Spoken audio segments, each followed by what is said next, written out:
What's going on, friends? It's Anton Daniels, and I gotta have a conversation with you guys about Tiege Henley because you see how the sun is hitting me. This is no finesse, no makeup, no filters, no none of that. This is 100% Tiege Henley. I use it in the morning as soon as I get up, right after I pray and brush my teeth, jump in the shower, and I'm hitting the streets because you never get a second chance to make a first impression.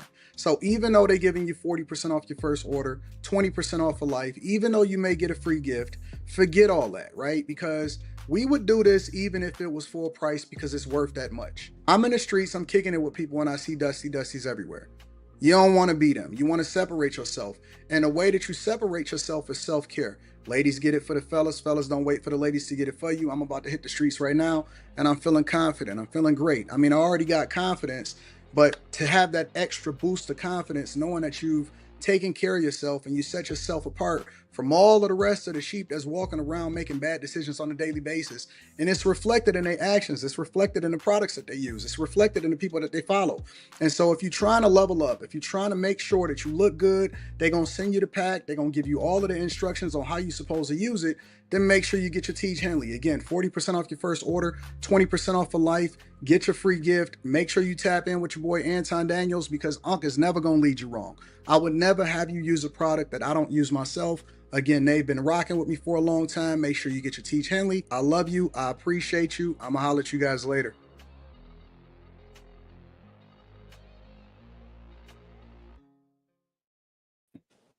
What's going on is Anton from antondaniels.com. I appreciate you guys for continuing to rock with us. Another edition of After Hours. We rocking out. Hopefully y'all can hear me halfway decent because I took all of the equipment back to the studio. So we streaming with minimal equipment, but we gonna make it work. We gonna make it do what it do. What's happening, y'all? How y'all feel? What's popping? Doing good. Everybody. What's up, Molly? Molly. We gonna get to you in a minute. How y'all feeling? Good. Oh, I'm good, man. You good, Q? All right, so everybody is good. Everybody in there. Carrie, you all right? I'm good. Some How you of doing? got your drink? I am conflicted, and I'm conflicted because I know that going to this inauguration is a big deal. I want to stay home.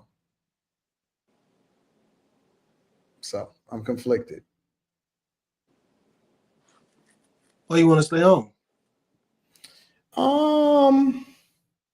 Because I just want to be in my studio. I look at going out of town a lot of times and doing stuff. I look at that as work. I don't be looking at it like, oh man, this is an opportunity and stuff like that. I look at it as work. You know what I'm saying? So for me, a lot of times, just this whole situation or whatever is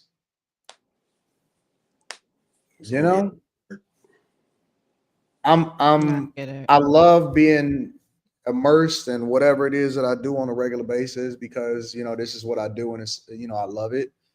But I just like being in the studio, man. I love being in the studio. I love it. And every time that I mention it and I say, you know what? I prefer to stay home.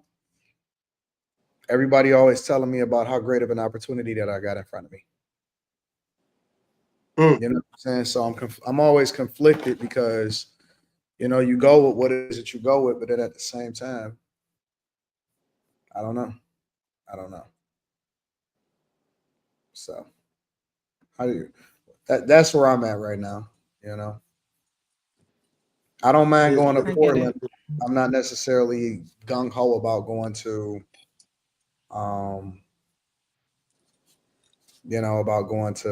DC. How many events would you have to go to? I mean, I can go to as many as I want. I got tickets to everything. But aren't you slated to speak or be on a panel or something That's on Sunday, and then all of the events of the inauguration on Monday, I have availability to get to any event that I want to go to. The ball, the the parade, the inauguration, everything. So yeah. I just like being in my studio, man. At the end of the day, I'm a simple man. I believe what I believe. Networking is a little harder for me than a lot of people would know because my preference is to be and do what I want to do, not necessarily be in the like I'm not the I gotta be with the who's who and the hanging out and the photo ops and let me post. I'm not that type of guy. You know what I'm saying? I do it because I feel like I have to, or the people around me is telling me, Anton, you got to make sure that you do stuff. But ultimately, I want to be in my city. I love my city. Listen, think about it like this, right? Think about it from this lens. I got this event that I got to be at on Sunday. It's a phenomenal event, right? Jerry, don't worry about it. I'll be there. But the Lions is going to be playing on Sunday. You know what I'm saying? If I you got a phone, nigga. No. Listen, if I have an opportunity to be again, if I had to pick going to the Lions game versus being at this ball, I would be at the Lions game. Hell yeah. You see what I'm saying? So just as a human being, as a man, and somebody saying, Anton, you barely watch football. Man, I believe that we got a Super Bowl team. This is history that we watching. Then it's history on the other side when it come to the election. So you know what I'm saying? You get conflicted a lot of times. Lions ain't looked this tough since Barry Sanders. And it's a playoff game, like somebody just said in the chat. And so, you know, again, you get a little bit conflicted because you just want to do what you want to do. The pride of the city, everything is going great. And playoff game, I could be at the playoff game right there in front of the, you know what I'm saying? Right there in the middle of it at all and all of that. And it's like, I'm gonna be on the road in DC. So I get conflicted a little bit. You know, I'm human. I like what I like. I want it. The Pistons is rolling. They one of the hottest teams in the NBA right now. Like everything is popping, and I gotta be on the road. Yeah, You need one of those clones like that superhero movie where he could clone himself. He was all over the place. Yeah, I mean, I just wish. Cade Cunningham is in rare form. He is cooking everything. Like, man, you know, it's a weird dynamic. So I'm conflicted. I'm very much conflicted. I love being in the studio. I'm in the studio by 5 a.m. most days, and I didn't leave until 30 minutes before I came back here so that we can stream tonight. The game is before the inauguration. The game is 2 days before the inauguration. Yeah, but I'm gonna be on the road already. I fly out on Wednesday because I got to go to Portland first, and then I go over to DC on Sunday. Is what I'm saying. So I'm on the road from Wednesday to Wednesday. So from tomorrow all the way till next Wednesday, I'm on the road. You driving? Hell no. Now, you know that's out of the question. So you said you was on the road. I guess I was confused. No, I'm saying I got to fly over to Portland, and then I'm gonna be there, and then I got to fly straight from Portland to DC, and then I got to fly back from DC to back to Detroit. So, and I got to pack up fucking equipment, laptops, do the stream on the road instead of being comfortable. And my new studio, I love my new studio, bro. And that might look crazy, boy. Ooh-wee. That room that you was in earlier. It'll all be there waiting for you when you get back. So, well, anyways, what's up with y'all? How y'all feeling? Man, I'm good, man. Happy to be off the bus. Motherfuckers keep Feel better? Man. Oh yeah, I'm cool. I mean, I knew eventually I'd be better, but it's just when you gotta be out in the elements, you know, that's just part of it. Yeah. Yeah, I'm gonna be out here in these streets. So I guess we can go ahead and get started with the show. Got a lot to cover. I want to hit like 4 or 5 different segments, and I'll break it up 20 to 25 minutes a piece, just to make sure that we can try to cover everything in a reasonable amount of time, and then I can get y'all back to where y'all need to be.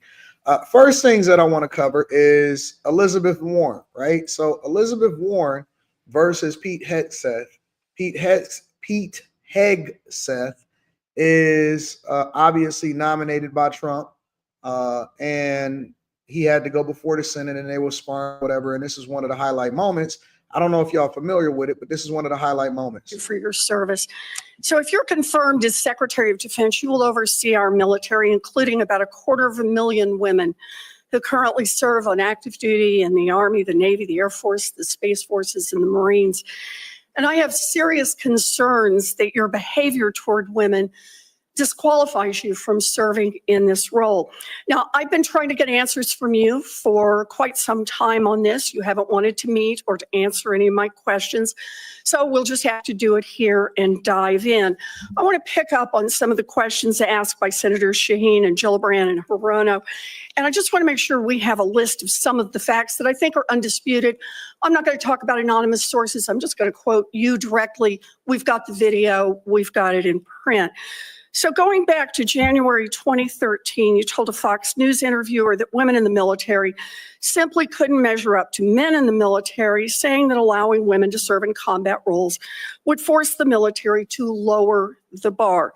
You picked up on that same theme in 2015, making remarks on Fox News, referring to women in combat as, quote, it would erode standards. June 2024, you said on Ben Shapiro's podcast, quote, women shouldn't be in combat at all. And then, of course, we've talked about it in 2024. You published a book, and you say on page 26 of your book, we need moms, but not in the military, especially in combat units. Page 40. She goes on to talk about it, so on and so forth. And then a little later on, this was the exchange between them. Senator, it's not even a question I've thought about because it's not about one it right now. It's not one. My motivation for this job. I understand that. I just need a yes or no here. Come next. Time is short. I just need a yes or no. I would consult with the president about what the policy should be at the Defense Department. In other words, you're quite sure that every general who serves should not go directly into the defense industry for 10 years. You're not willing to make that same pledge? I'm not a general, Senator. You'll be the one. So they had a little testy exchange, so on and so forth, but she was basically trying to hold him accountable for, I guess, diminishing the value that women add, because he said that women should be in combat and that the standards have been lowered for our military in order to accommodate women. The question that I have for you guys is, do you believe that women should be in combat in the military? Anybody can jump in and go into it. Go ahead, Slim. Hell no. No. No, no, no. Tell me why. I just don't. Like, you going up against men. They're going to pit you up against men. So, like, it's going to be a possibility that you're not going to be able to hold your own if you get in a certain scenario where you might have to, somebody else's life might depend on you fending off a man, and that ain't going to work. Then it's going to be two people down. I just don't like that. I don't like that. And I definitely agree with him about moms. Moms shouldn't, like, stay your ass at home. Definitely shouldn't be in no motherfucking military. What are we doing? You should be taking care of kids. Like, I don't agree with none of that shit, man. Like, I don't think women should be in the military, honestly. At all? Should be in there at all. No, it's not. It's for men. It's for men. Like, I get it. It's groups of women that was overseas, that they were the warrior queens. That's good for them. We are now in a whole totally different type of society where we don't have to have that. Women shouldn't have to go to war. That's the one thing where I just don't agree with. Women shouldn't have to go to war. Let it be the men. Let it be the men fighting these battles. Shit, I don't even fucking believe in war, for real, for real. Don't do that shit unless you have to. You don't believe in war, Slimmy? No, not really. You just, I mean, at the end of the day, what you fighting for? You ain't never fighting for nobody's safety. You fighting over somebody's greed at the end of the day. Well, war in general is what I'm saying. Yeah, war in general is usually about greed. Okay. 9 times out of 10, it's gonna be about greed. Somebody being too greedy, somebody doing too much, and somebody trying to check them. You know what I'm saying? That's usually all it is. I mean, even the wars, inter country wars, that's usually about greed. That's all that shit is. Every once in a while, it's a difference in culture. You know what I'm saying? Sometimes I believe like I can't think of the war that it was some African country. I was thinking about. I'm not gonna try to recount that though, but like, yeah, 9 times out of 10, man, I'm not fucking with no war. I don't like that shit. And I don't think women should participate. That's just me though. You know what I'm saying? Keep women out the military. Carrie, what are your thoughts?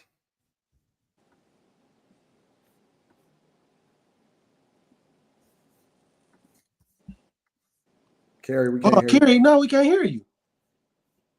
What the Oh. hell? Oh, It was just working. So while Carrie is gathering herself and getting that together, Molly or Quinn, either one of y'all more than welcome to be able to join in.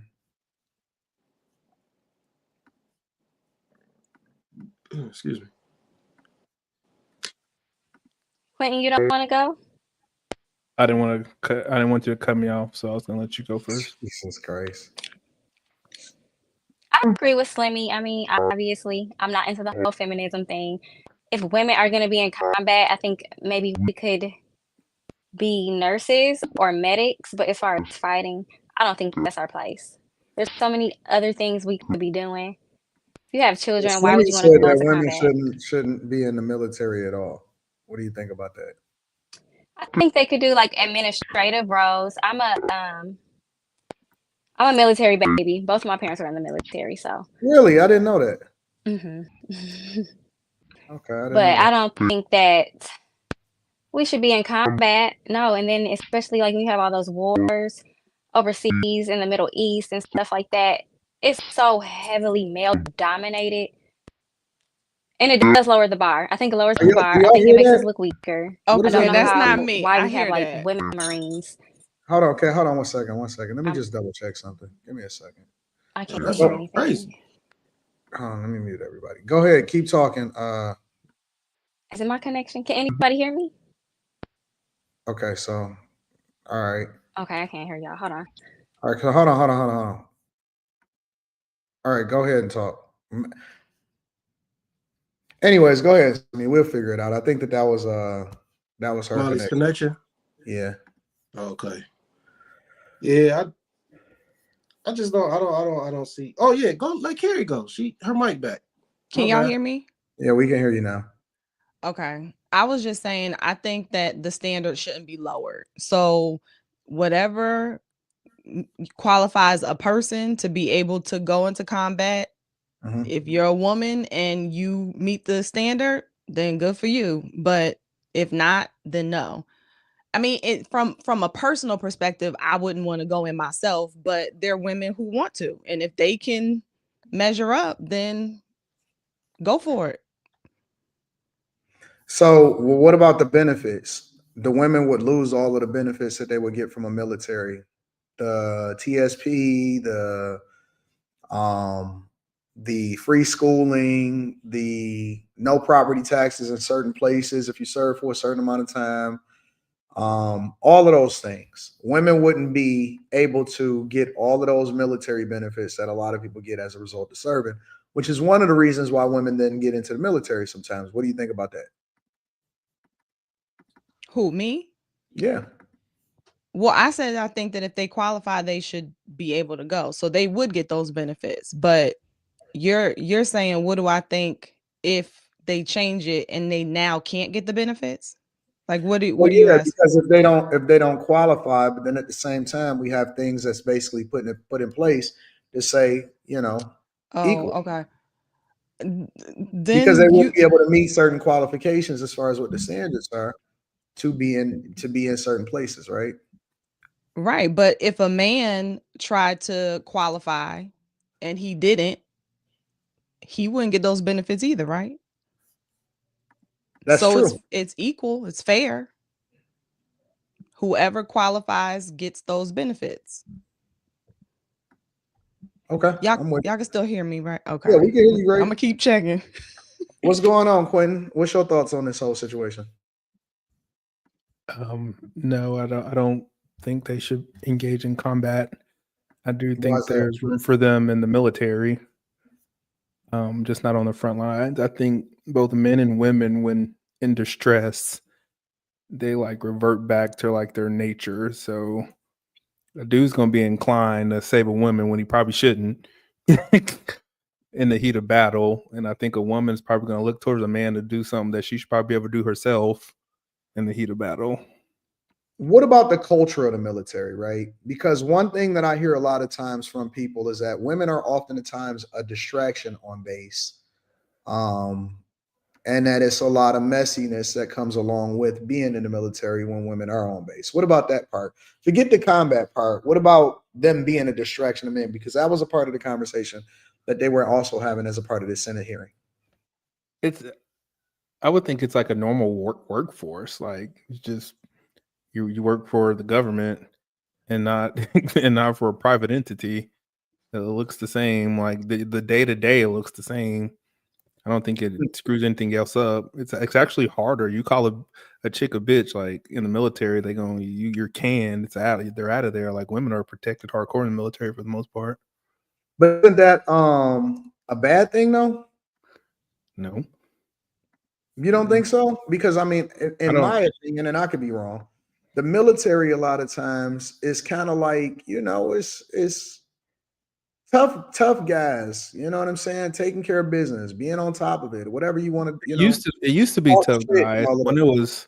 When they have the don't ask, don't tell policy, then it was fine. But now that they just openly let gay niggas in the military, it ain't that no more.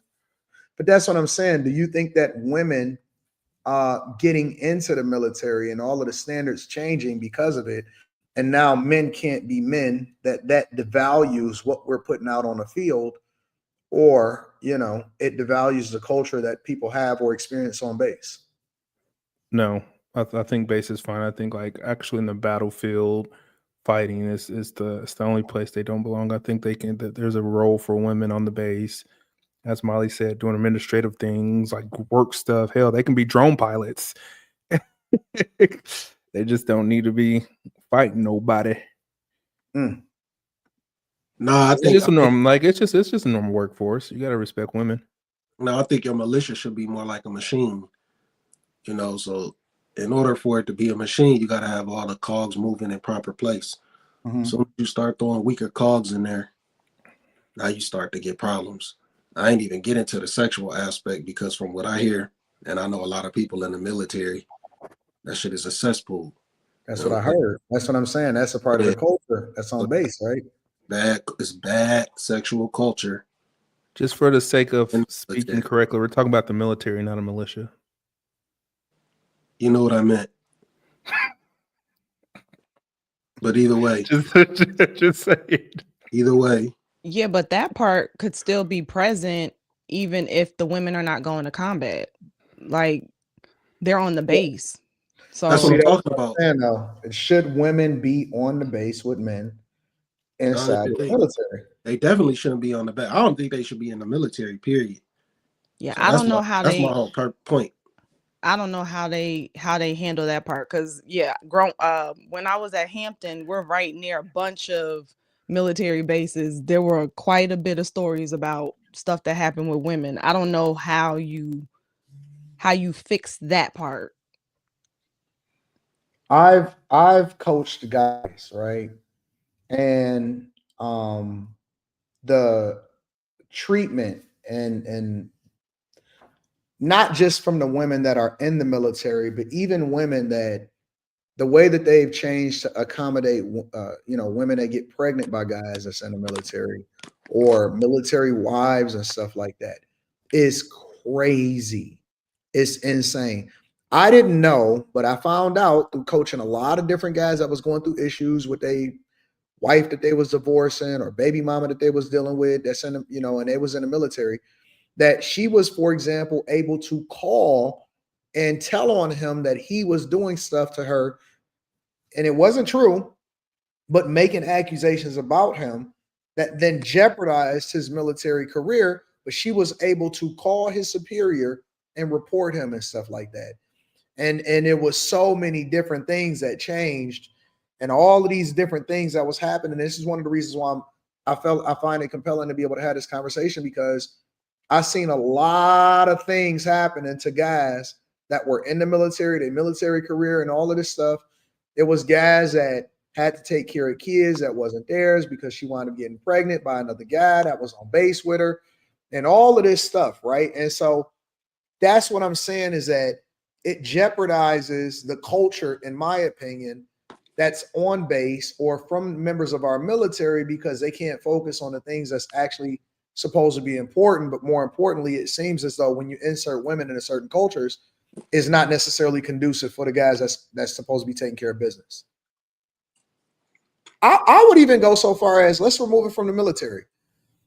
When I went to when my father sent me to private school, when I was, me and my brother to private school, when we were in middle school, our behaviors changed drastically because we were because I went to an all boys school. And so you had Mercy, which was the girls' school, and then you had Jesuit, which was the boys' school. And so we was two separate campuses, separated from each other, all of that. We were not distracted. We was focused. We was on top of stuff. Our grades improved. Everything was on top of it. When you remove the women, when you remove girls from the equation, from girls from guys and guys from girls, we were focused. We were super focused. And we didn't get unfocused until after we went home and we started getting back with the chicks, or we would go to their parties. But when we were in school, we didn't get distracted at all. And at first I was apprehensive about it, like, man, I can't believe I got to go to an all-boys school. But looking back on it, we were so laser focused when we removed girls out of the equation. And I think it's the same thing even as adults. Yeah, I agree. Yeah, that makes sense. Until you start bringing in all these what I identify as, and the people who like the men who like other men outwardly. Yeah, I'm not a fan of But that either, though. So, but I could see where you would be way more productive and more focused. yeah, absolutely. When we went to private school for those 2 years, and my father had to make that sacrifice in order for us to go. But when we went, we was on it. As a matter of fact, I would say that was probably the real turning point of my life. My turning point in my life wasn't anything that happened when I was adult. It was that. It changed my mindset towards the culture. It changed my mindset towards what was valuable and what wasn't. I switched looking at things from, right was wrong and wrong was right. Like the class clown wasn't cool in that environment when everybody was trying to focus and study. I developed speed reading habits. I learned how to communicate more effectively. I learned how to take notes because I was focused on not impressing girls, but, actually getting good grades because everybody was really trying to really win and excel.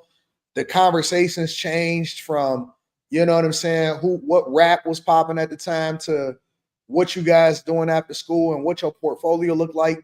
Your focus, if I was in charge, even of like something that like the Department of Education or something like that, that would be the first thing that I do is I would segregate boys and girls, and I would have guys go to a school and I would have girls go to a school. I wouldn't have co-ed schools anymore. I would go back to the original ways in which guys were separated and girls were separated.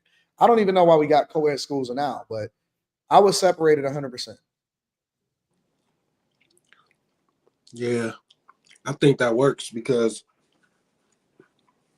like I said, you want everything to function like a machine, a well-oiled machine. Now, once you start adding those small cogs in there, called women, Yeah. that's when Do you guys think that we should separate girls and guys in schools? Say that again. Do you guys think that we should separate? And that's just my opinion in particular. Do you guys think that we should separate boys and girls in school? Yes. Yeah, I think the pros would outweigh the cons of that. So What's the cons, Carrie? What do you think the cons would be? I don't know, maybe like just I don't know, like just the interaction with the opposite sex. Like the cons would probably be very, very shallow. In fact, isn't there a school? Is it outside of Atlanta? I thought there was a school where they were doing that. It was an all boys school, and they were able to show. Um, damn, I gotta look it up. I thought they were able to kind of have a position on how effective it was having all boys in that school as it related to their grades, to the stuff, the progression of the boys that were there. I gotta look that up. But to your point, keeping the focus, and at that age when they're in puberty, peer pressure is at an all-time high, the distractions during those developmental years. I definitely think that the pro of being in a place where, one, you are able to be focused, but I would also think that you're heavily nurtured in like an all boy situation, all girl situation. That's my assumption. I could be wrong. But I think that you could probably nurture the overall population of the school differently if it's all boys, all girls. Okay. Anything else on this? Just a quick icebreaker. I agree. And then I think it would prevent us from having a climate where girls have to compete with boys in every aspect of life, like how we see with a lot of these co-ed schools. They have to compete with boys for the top grades, for this, for that.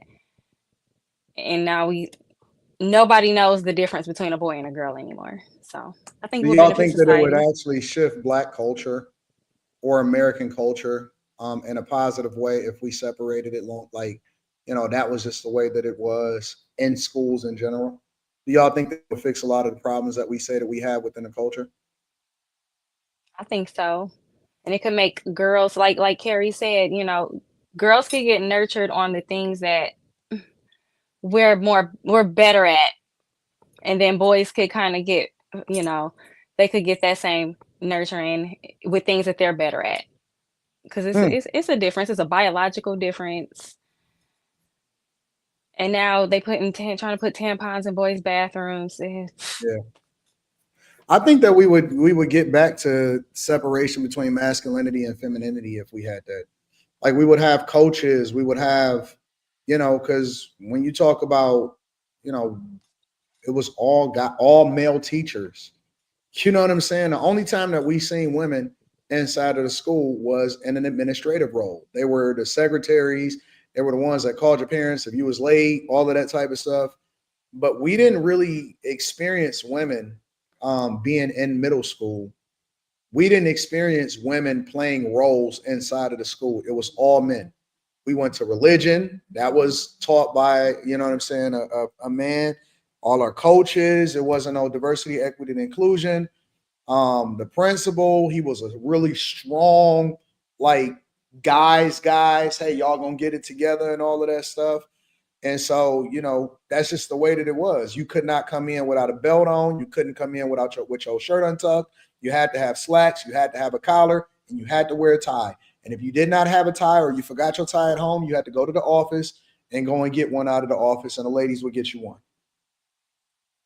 So it was just different. It was way, and it's so funny because once I went back to in high school in 9th grade, so I went back to public school, co-ed school, and that shit, it was a shit show, bro. Like it was just like, yeah, this is different. Motherfuckers just immediately start competing. People start dirty macking. Niggas was getting into fights over women and junk, and it was like, I knew it. I noticed as a kid, I noticed immediately that it was a change in behavior just because you introduced women into the conversation. I definitely think that it would be more impactful at the lower level than, say, college. Like that, to me, if that were to be a thing, it would need to happen while they're in elementary, middle school, high school level. Then you go to public school and then you go to an all-girl college or all-boy college.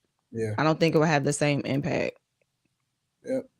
All right, that's cool. Well, thank y'all for contributing into that conversation. Let me read some of these super chats and we'll move over into the next thing. No property tax, Magnetar 17, is only if you are a disabled veteran at a certain percentage and it varies by state. Shout out to you. I appreciate you. Thank you for the insight. Muzzy says, I was a firefighter on a Navy ship. If a man can't lift 200 pounds, dummy can't get in the unit, but we had a whole bunch of women because of DEI, diversity, equity, and inclusion. That's crazy, bro. Meow Meow says at the age of 18, women are mandated to serve 2 years in the military in Israel. I do not believe they serve on the front lines. Muzzy says, facts, AD, if you active and don't give your wife proper allowance, you can get jammed up by your CO. Wyatt says, AD question, do you think it'll be a power move to move to LA as a 25 years Mason with the experience and knowledge to build a house from the ground up? I think that if you're a contractor, you're going to get rich over in LA. If you are a licensed contractor, you can get rich in LA in the coming years. But if you're just doing it just for the sake of doing it, then no, I don't think it's worth it. So that is my opinion. Shout out to everybody that contributed into the platform. We appreciate y'all for the super chats. Let's move over into the next portion of the show. I'm just going to play this just for just for leapfrogging into my next point. So this is Chad Ochocinco and Shannon Sharp, and them talking about Shannon Sharp signing Chad Ochocinco's ex to a podcast deal. Check it out. SSM Shay Media. We add an addition under our umbrella. We're going to produce and distribute Humble Baddies. And a lot of speculation is going on. Did tell Ocho about this situation? I didn't know I was supposed to tell. We're running a business here. And no, I did not tell Ocho. I didn't feel I needed to tell Ocho. We're running a business. And when you run a business, you do what's in the best interest of the business. Ocho?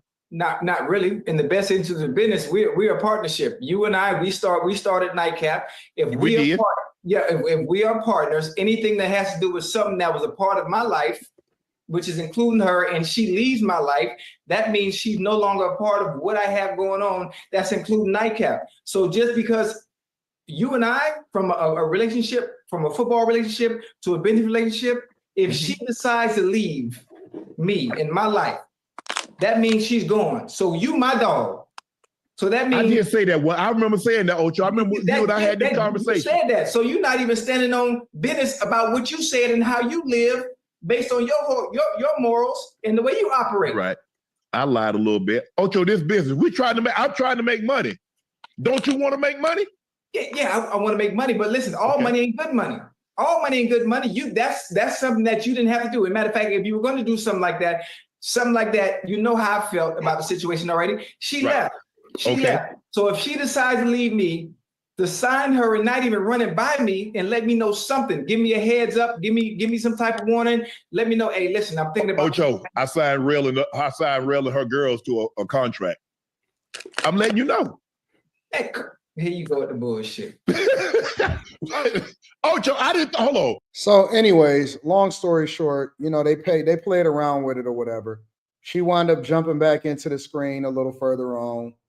She's there. The Ocho Millions.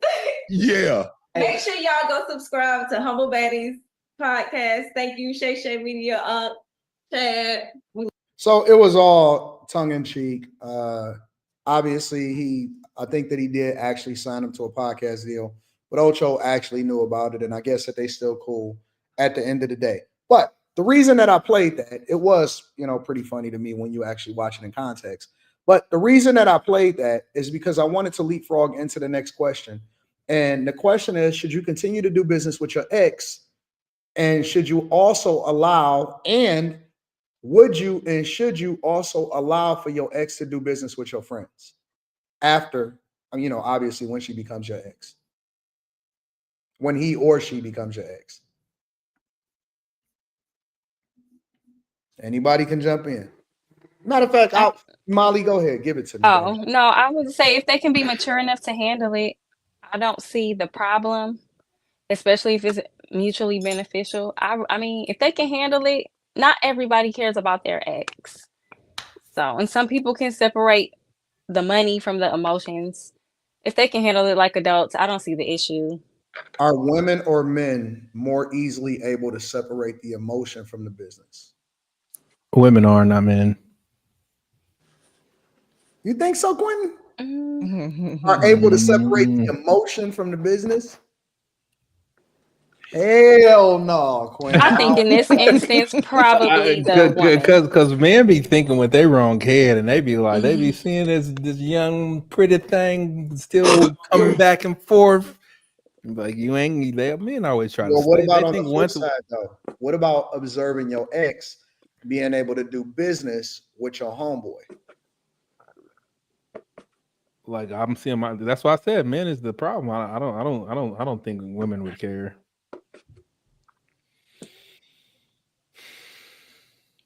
What the fuck? I think they probably be more. I've seen it happen before, so I'm probably going to have some anecdotal shit that I shouldn't do. But no, I mean every situation is different, obviously. But in the total context, all right. So let me ask y'all a question: the ex, because niggas like don't really deal well with their feelings. Like a woman got like a finite time, and then she's over it. Niggas don't. Niggas will fucking be sad forever. Well, and are we assuming that this is this like a substantial ex? Because to Molly's point, a lot of people once they have an ex, no, it's a substantial. Like you've grown, you know what I'm saying? But it's a substantial ex. So this is like they were together. You broke my heart. You left me. You trampled over me, and now, or y'all could have just loved each other, but for whatever reason it just didn't work out. But y'all not necessarily bitter towards each other, but y'all still love each other. But either way, you still have some type of feeling, whether it's negative or the positive. You still have a feeling for him. So yes, it's a significant ex. And well, one, I definitely think no matter what, the friend should talk to the friend and like let that friend know. Like I'm a hire in this situation, I'm a hire your ex, whatever. But is it ever okay?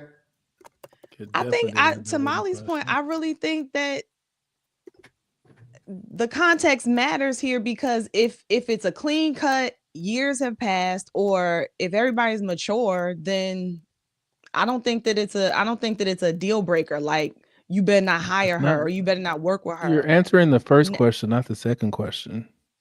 What's the second question, Quentin? He said, "Who is it harder for, men or women?" Is the question.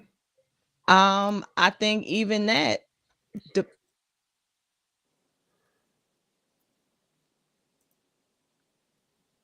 You're on mute. Oh, okay. Like I can't hear. No, he was. I don't think that it's one-sided. I don't think like it's harder for men or women. I think that it depends on what the circumstance is. I don't think men just can't handle it more than women. I don't think that. I wanted to, because it sounded good for us. But in reality, I don't think that men are incapable of being in that situation more than women. So I think it would just depend. And I think it also depends on, is the friend doing business with the ex and it's not in, like, if I'm the person and it's my friend doing business with my ex and they're doing their business over there, or am I and my friend in business and now my friend is bringing the ex into our whole business situation? You know what I'm saying? It doesn't matter to me. I think that could matter for some people, because if you're doing business with the ex, you have to deal with that. So if your feelings are still involved, can't do it. But go ahead. No, I was saying that it could be misinterpreted. It matters to me. I was saying it doesn't matter what the circumstance is. I'm selfish. So you would not want your friend to do business with any of your exes, whether you're involved in the business or not? That's correct. No, any of my exes or my ex, because it's a difference. Okay, what's the difference? No, I don't give a fuck about somebody that I just used to talk to. Like, you can do whatever the fuck you want to with her. You can have her if you want her. But so when but from the person of significance, that was a caveat that you asked me about, right? Okay, so this is like my ex-wife now. Correct. Okay. Why would you even contact my ex-wife, dog?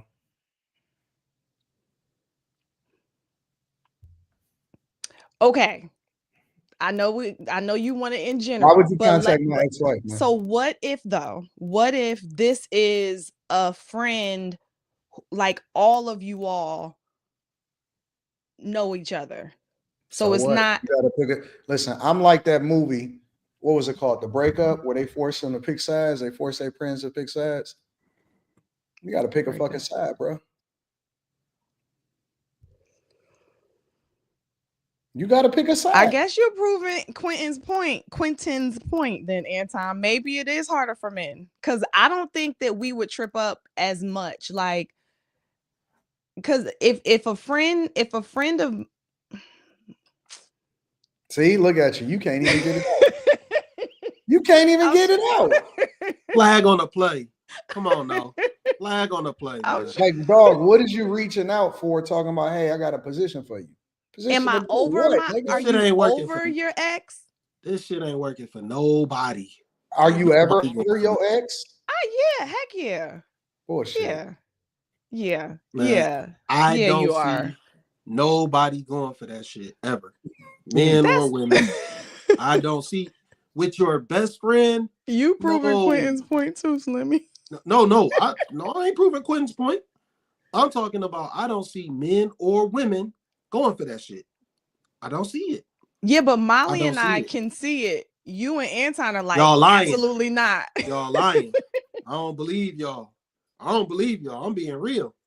I don't. Okay, so let me ask y'all a question. Here's another way to look at it. Let's say, for example, you get in a new relationship. Let's say you break up and you get in a new relationship. Should the person that you in a relationship with now allow for you to still do business with your ex? Are you already doing business with your ex? Yeah. Yes or no. It don't make no difference. And you can answer either way. If I'm already doing business, we're going to get together and now it's like, stop the business, like for no reason other than that's your ex. Nah, I think that's an emotional move. Emotional? Yeah. If you're already in business with your ex, where's the emotion? Like, the emotion is you still doing business with your ex. That's the emotion. Well, like, no, the emotion with them for. Well, I'm still doing business because I'm in business with him. So now you're in the picture. You want me to just stop being in business purely because what you don't feel comfortable with it, or it's just the notion that this is an ex? Like, so why do you want me to stop doing business? You expect for me to believe that neither one of y'all have a conversation in passing, like, remember when we used to do? Like, you expect for me to think that y'all ain't never gonna have no conversation and y'all gonna keep it 100% professional 100% of the time, that he not gonna say, you looking good today. You know what? You remind me of when we first. You expect for me and for the entirety of the conversation that y'all doing business, that ain't neither one of y'all gonna ever in passing say some inappropriate shit or do some tongue-in-cheek shit or anything like that. Get the fuck out of here. Hell no. That is totally possible. Oh, okay. I think a man would probably be more inclined to say something, but a lot of the times, like when women move on, we kind of just move on. We won't even. I feel like as women, we go through phases sometimes. So like we could be in love with somebody, and then at a certain point, it's just like you could be repulsed by him. I think when women move on, it's backwards. It's like women do all the emotional weird stuff first, and then they're like, "Fuck you, nigga." The men is like, "Fuck you, nigga," and then like a couple of years later, they're like, "Oh shit." They get like it's like reversed. I think so too. Or you're just over it. Like you're purely over it. You can totally like there's no like I saw him and then all these things came back. It's like, nah, you treat him like a person. But men, they're arrogant. They always think once they. What do you mean you treat them like a person? You can't unsee what you saw. What you mean treat them like a person? What does that even mean? it means that you're not walking around like carrying the memories of your exes in your head, so that if you see one, you're like, oh my God, I'm falling for you again. That's why I said, are you over the person? Because that matters. Now, if you are still wishing for a chance, that's something totally different. But if you've moved on, you got your own life, they had like, you're not moving like that. Well, women are not moving like that. Y'all might. You always mine. Y'all always mine. No, you're always mine. What do you mean? Oh, you said you're always mine. So then that means that you would be the one who is talking tongue in cheek, walking past your ex like, girl, you remember when I did I that to told you you. and the thing? I That would told be you it's the you. dudes. No, I mean, I'm just saying, I was like, wrong. so wait a minute. Y'all saying that, all right, whatever. I just think that y'all so unrealistic. Y'all amazing to me. Well, some women can really like, you have some women that could be with a man, but say he doesn't count. That sexual experience didn't count for XYZ. So we'll just like disappear men sometimes. It doesn't even. I think men have more of a pride thing attached to it, because I'll hear some women, oh, he don't count. So. And this is where I don't believe women. This is In what exactly where way? I don't believe women, and it's because there are soul ties, and soul ties reside stronger with women than they do with men. 100%. How do you know that? As a man, how do you know that for a woman? I'm just curious. Because I talk to women about how they feel about how they feel about when they deal with people. What's so funny? Give me an example of like what do you mean you talk to them? So they say what? They say sometimes they have these strong emotions and these strong feelings when they think about when they were with this dude. And I don't feel that as a man. I don't feel some of that stuff like that. Sometimes I feel like I'm drawn to somebody. I can feel being drawn, but I don't feel completely emotional over thinking about somebody. I don't feel like that. And I think that context in that matters, because like I said, if you're over a guy, that's different than if you're not. If you think he was the one that got away, or if you're single but he's not anymore, or like there's a lot of different variables that could be at play that will make a woman feel a certain kind of way about a man from her past. So if any of those scenarios are at play, I agree with you. I wouldn't call that a soul tie. I would just say that she's still emotionally connected or still wants to be with him. But if she genuinely is over him, I don't believe, huh? Well, I'm just going based off of what Molly had just said. Like she said that women can just evaporate a dude out their thoughts. I just don't think that I don't think they can.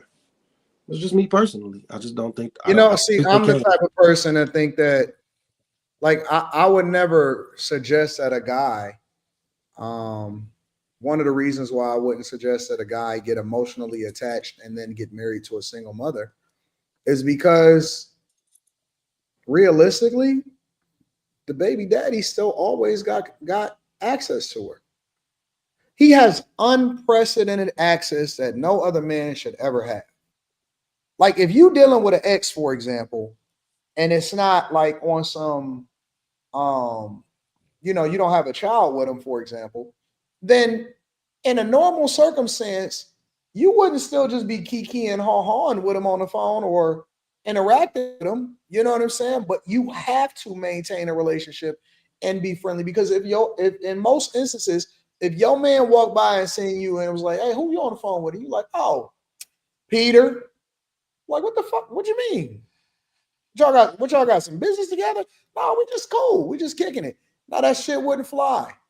But in a situation where you're dealing with an ex, y'all got to talk about the kids. Y'all got to probably work together on schedules. Y'all got to be together and show up to parent-teacher conference, probably maybe, whatever the fuck y'all put together. But the point is that for pretty much the rest of his life, he has unprecedented access to her.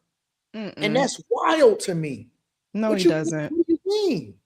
Yes, I know too many. No, no. I disagree. You disagree what? I disagree with that. That for he has unprecedented access for a lifetime purely because they had kids together. How doesn't he? They got to interact through the kids. Well, you can interact. When I say unprecedented, for example, he has access that no other ex would normally have access. That's unprecedented. What's the access he has? To be able to be in contact with you in the first place. He's not the only person who could be in contact. Why would you would never go and talk to the ex person just for the sake of being an ex. You have to talk to him because y'all have kids together. Technically, yes, and depending on the age of the kids and the scenario, maybe. I know a lot of people who even with organizing stuff with their kids, some of them go through their current like person or spouse. That's not conducive for the kids. And in order for the kids to have the best situation possible, me and you, we need to have a great relationship. Well, that I get you, and in an ideal world, that may be the case. And there are people who can genuinely have that type of a co-parenting situation, but there's so many different circumstances where that's not the case. Like one of my friends, like her dealing with the father of her kids, a lot of that went through through his mom. That's not ideal for the kids, baby girl. Listen, come here. And wear that thing that I like you to wear, but bring the kids. Bring the kids. Listen, I don't think that there's a guy on the face of the earth. He may not want to. I don't think that there's very, very many men that don't think that they can't fuck the chick that's their baby mama or their ex chick. I don't think that there's a guy. Very few guys don't believe that they don't have access to eventually, if they wanted to be able to bust down their ex chick. And often at times she call him when she feeling some type of way. I would agree with you in part. I think that is that can be the circumstance for men with their exes, regardless of if they had a kid together, if she is still emotionally attached to him. That to me, the kid emotionally attached to me. You raising somebody that look like me. Anton, people don't have that like me. When you go, people don't have that level of connectivity like that. And he got my DNA. That means that my son's penis is gonna be big. Oh my God. Right? So everything about him, it's a carbon copy. Come and see his daddy. Daddy know what's best. You don't know what to deal with him. He got my same emotional state. He got my same demeanor. He walk like me. He talk like me. All of that shit. Every time you see him, he reminds you of what you missing. I know some women who that reason right there is the reason that they take stuff out on their kids because they can't stand their baby's father, and their kid reminds them of. I'm just saying, like it's true. They'll be mean to the kid. They will. When your new husband look at my son, and he like, damn, look how great that kid is. That's me, nigga. That's me. And he gonna beat you up when he get older. No, but for real though, honestly, I don't think that they can do business together at all. I just don't. I don't think so at all. Quentin, would you be okay if one of your friends did business with one of your exes? No. Quentin don't give a fuck about them. But he does care because he said no. I think Like if they're already in business, like I get it, but like if it was after the fact, I'd be like, Chad, like what you doing, my nigga? That's the weirdest shit. That's like when you break up with me, nigga, you break up with all my family, all my friends, you can't come back. That thing, but like if they're already in business, just whatever. I don't know why women be gaslighting. I think that women they just lie to us. I don't even think that women think that they lying when they lying to us, and they be like, "No, we can look at it objectively. We can." I'm over it, and I would never even think about it. Get the fuck out of here. If she's found a penis that she likes better than the ex penis, I don't think she. It don't matter. It don't even matter because it's two different experiences. It's two different experiences. You may need slow stroking. What? You know what I'm saying? That nigga may be. Who knows? Listen, I don't give a fuck. Like, what you think that women don't ride two different ones? What are you thinking?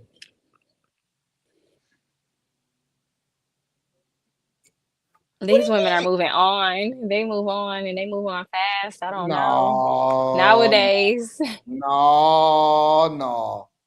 You ain't never gonna be over me. There's no way you can be over me. You ain't never over me. Ever.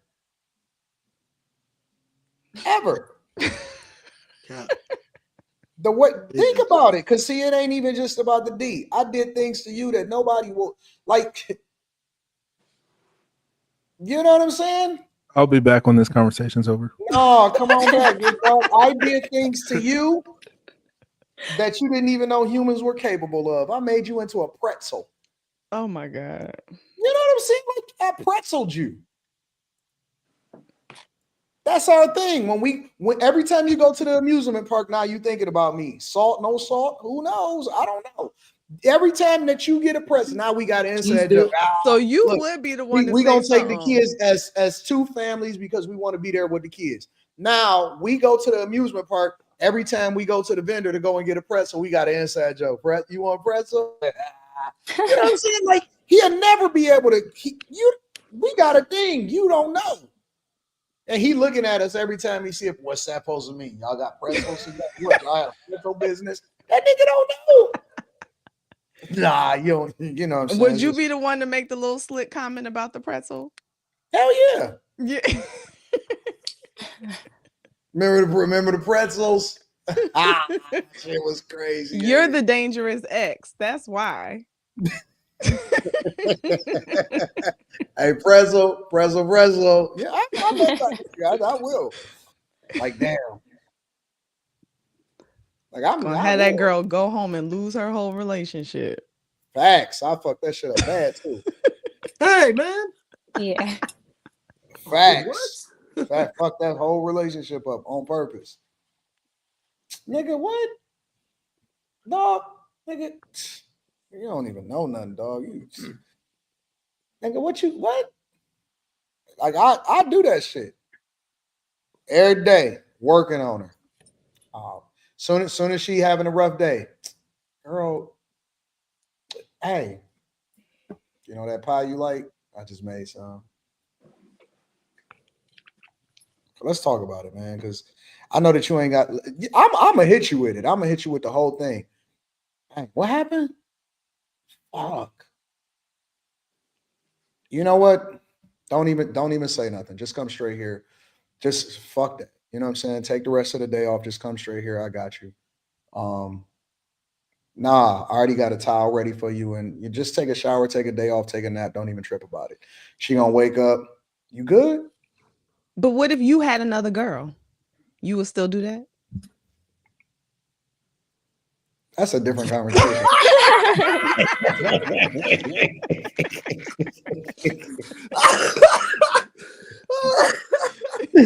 That's different. That's different. That's different. That's different. Oh, that was priceless. You always gotta fuck up the play. You always want to fuck up the play. I got anything else y'all want to add into this conversation before we go over to the next thing? Yeah, nah, ain't nobody dealing with their exes. No bags with the exes, man. Let it go. So, in conclusion, can y'all do business with y'all spouse and y'all think that y'all still would be good being a decent space with the person that you're with? No, I ain't even go that route. All right. It Let me worth read it. a couple of super chats and then we'll move over to the next part of the show. Ellie Miles says, I'm not doing anything with a chick once she an ex. The prefix of ex means out. Thank you for the experience. Our time has expired. Now exit my life. Shout out to LA Miles. I like that. It with Tony says Peter like those women that drive them Nissan Altimas. Shout out to y'all. I appreciate y'all. Thank y'all for continuing to rock with us and holding us down. Let's go into this next segment of the show. So there's a lot of celebrities that have lost their home in wildfires and it's continuing to pile up. So, for example, Pete Lee, comedian, daughter of Ryan O'Neal, Farrah Fawcett, Joshua Jackson, some other notable names on here, country music star Brad Paisley. For the house that he purchased with his wife is burned down. Steve Kerr, Coach Steve Kerr, said his childhood home, purchased by his parents, was destroyed in a fire. Barbara Corcoran, which is, the lady that's on Shark Tank. Jamie Chung, JJ Redick, who is the current head coach of the Lakers, postponed their home. ESPN reported that the Lakers postponed their home game against Charlotte Hornets. Obviously, Mel Gibson, Candy Spelling, Jeff Bridges, Rosie O'Donnell, Adam Brody, Sandra Lee, Paris Hilton, Billy Crystal, Heidi Montag, and Spencer Pratt, so on and so forth. I heard that some black singers and stuff like that. Dang, they added the Laguna Beach Lum. Okay, I see you. It's a bunch of people that has lost their homes in the wildfires. Now, with that being said, do you think that people should feel some level of sympathy for the celebrities that lost their homes? Because it seems like that the celebrities are tiptoeing around this issue and that they're reluctant to admit that they lost their homes for fear of backlash from the general public, ultimately thinking that they're too rich and it wouldn't really matter because they are celebrities.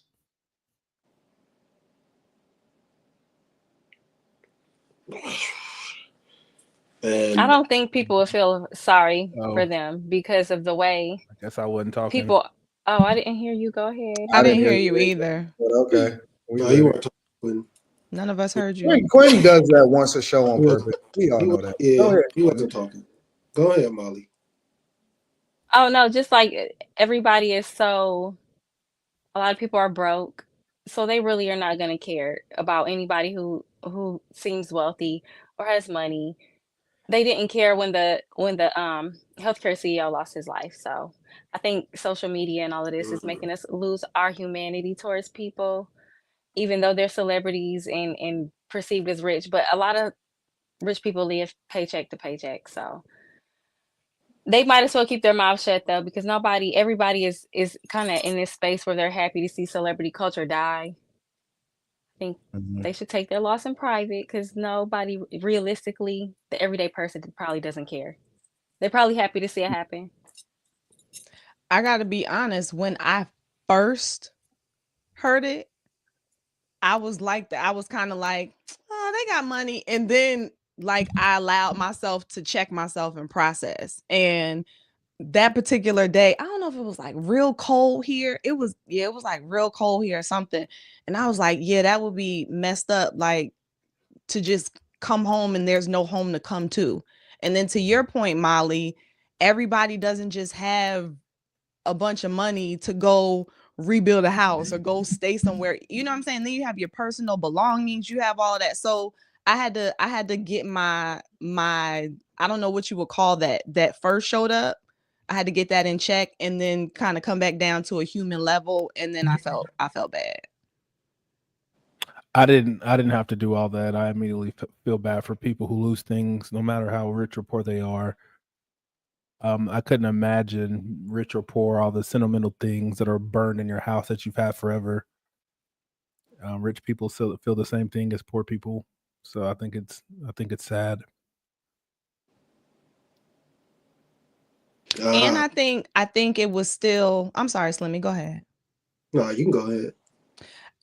And I think because it was so disconnected at first, at least for me, that it was also easier to take that perspective. And then, like, one of my friends who is from Altadena, she put up a video of her mom. Her mom is like literally standing where everything burnt down, and she's interviewing her mom, and her mom is explaining that this was their childhood house. They've been there for 30 years. She just lost her father, her mom's husband, last year. They lost their grandmother 6 months ago. So it started to get more and more like real level.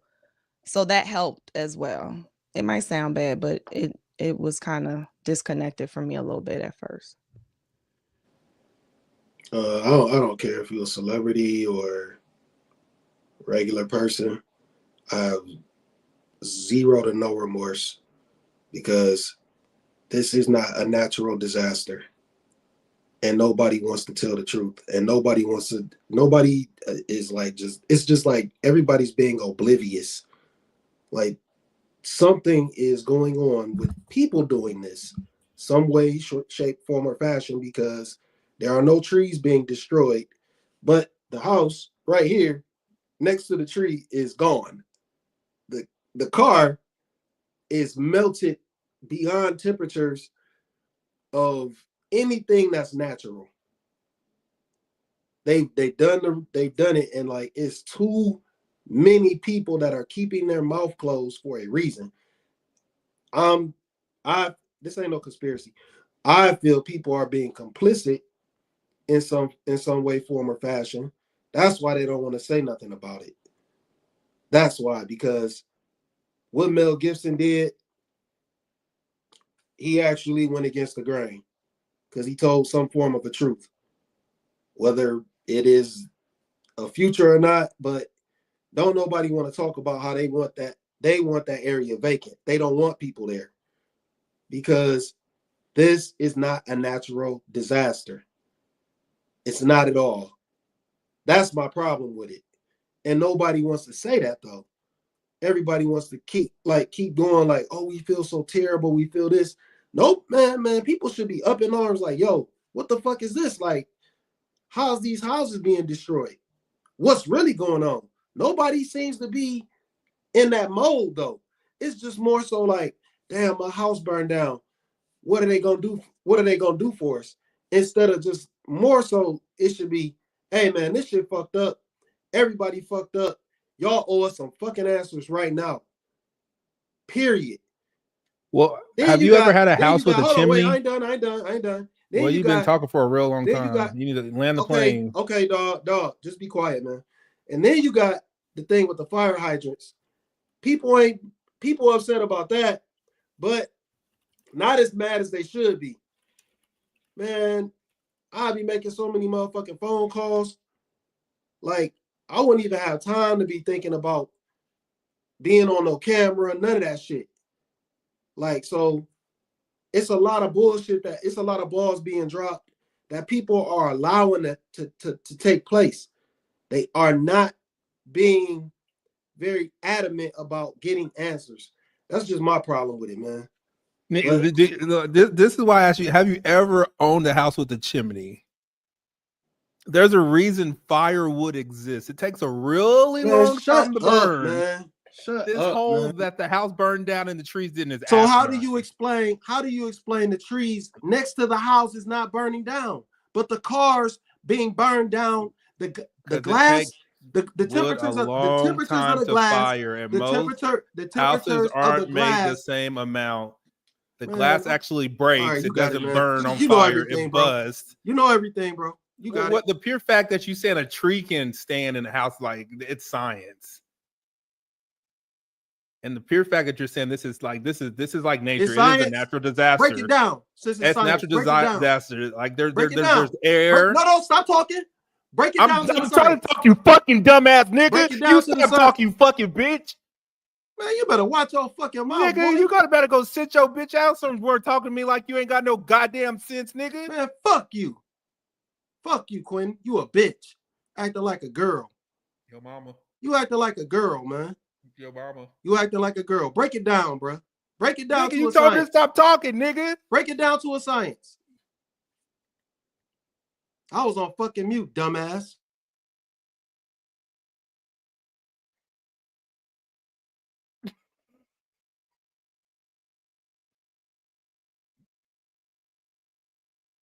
What the amount of smiley faces in the chat is hilarious to me.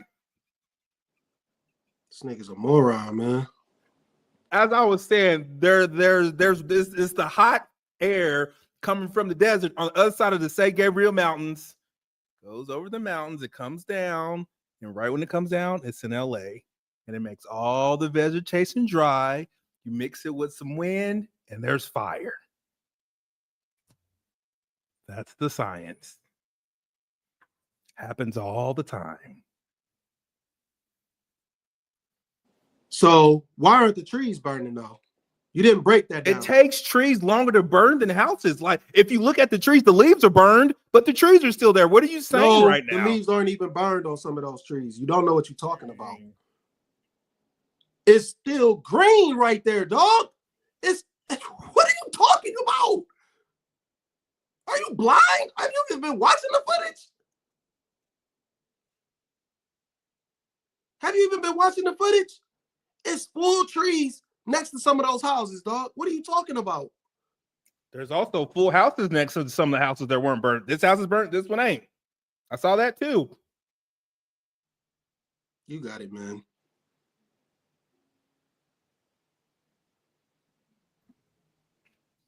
Molly, why you get off camera?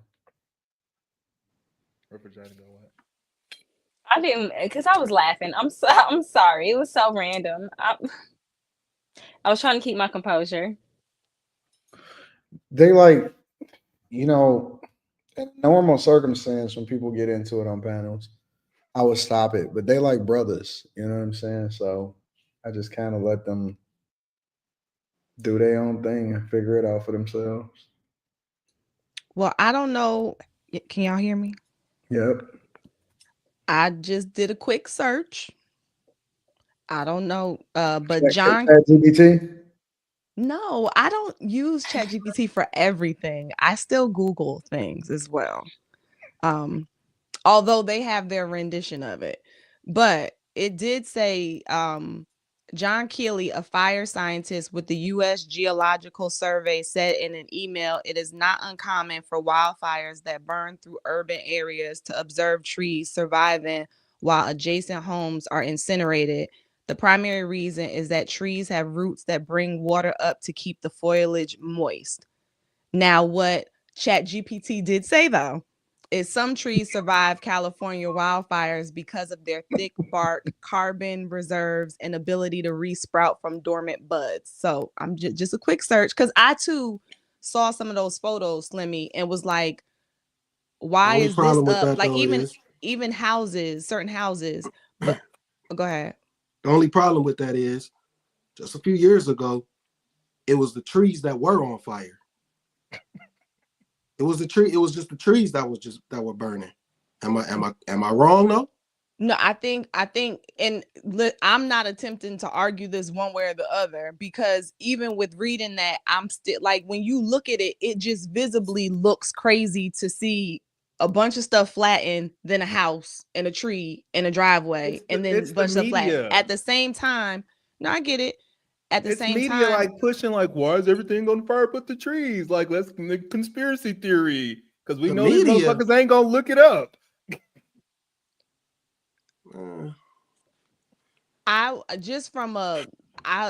To what you just said, Slimmy, though, I would think that a part of that probably has to do with the types of trees. Like, there's all different types, so some are gonna be drier than others, you know. But I'm not trying to go down that rabbit hole because I don't know enough about the science to argue it. So I don't have a position one way or the other. Let's explore it this way. Slimmy, what do you think is happening? They saying that it's being controlled, like that this is man-made. This is a man-made thing with lasers. That's what I heard. I don't know how that's possible. I don't know, But then they showing video footage where it's like the whole sky turned green and this is all kind of weird stuff. Then they saying like things that are blue, anything that's blue, it doesn't burn. So I don't know if there's any merit to that, but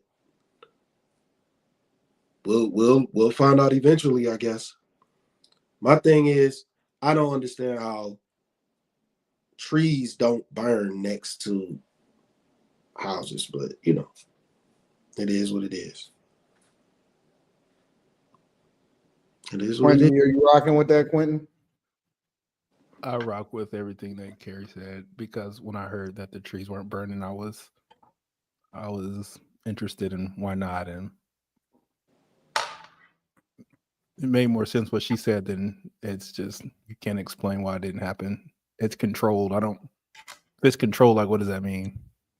We're gonna burn this tree and just cord off the area. We're gonna burn this house and we're gonna put like a little water around the tree so it won't touch it and not touch the tree. Like it doesn't really make any sense. What made sense is what Carrie said. I don't know what happened. Science makes sense. Well, I'll say this. We had something very similar happen in Cleveland where it was unexplained why it was just a fire burning. So what I think is it has to be some form of control. It has to be somebody controlling this because there's no way you could do the same thing in Cleveland. And it's just a random fire right here in the middle where there's nothing else going on. And it's just right here. We don't have no kind of winds control. We don't have winds like that. So but not the trees. We don't have winds. How does one we don't control have that? winds like that, and we don't have no dry heat like that. How does one control burning down 1,000 houses but no trees? How does one control that? What do you mean? You said it must be controlled because the trees are still standing. How does one control that? They're saying that they're using lasers to do it. So some fucking Call of Duty shit? I don't know how they doing it, but it has to be some form of control. They did, man. If that's that, how did that shit happen in Cleveland? In Cleveland, ain't no way. There's no way for it to just randomly happen unless they're controlling this shit. And they make you get conditioned to things so they can pull shit off.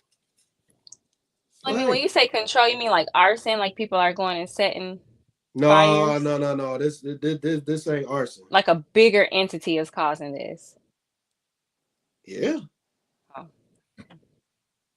So Slimmy is basically saying don't believe everything that you see. Well, everything that you see would be telling people that there's a bigger entity because the trees are still standing. There's no way besides what Carrie explained from science that this house is gone. This tree's not. Just like there's someone from the chat said it before. Carrie said like there's water in the tree that makes it right scientifically harder to burn. Just a few years ago, it was only the trees that were burning. So that's the problem with that. It was only the trees that were burning. Now we got the houses burning randomly. Well, I think houses were on fire. Oh, sorry. Like in that Malibu area. I think a lot of like wealthy people lost their homes too around that time. I don't think it was as bad as this year's. This year's kind of taken out a lot, but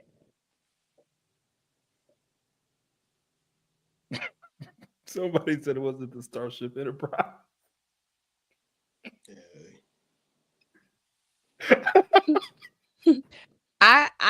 Slimmy, I agree that this whole thing feels crazy. Like the whole thing feels crazy.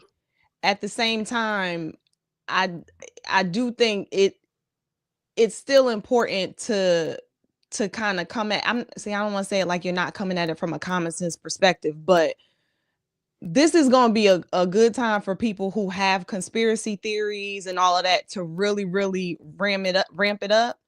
And I don't know if it's fair to just automatically assume that this is just some laser before considering all of the other possibilities here. Especially you're like not even considering arson. You're not considering, like I heard multiple stories. I've heard that there were fireworks, the firefighters put them out, but then some of the sparks flew and started a fire elsewhere. I've heard that people started. I heard that it was just from the dry wood because they haven't had rain in a long time. Like all these different things. So to bypass all of those types of possibilities and just jump to, you know, it's they and the lasers is just that's a hard jump for me.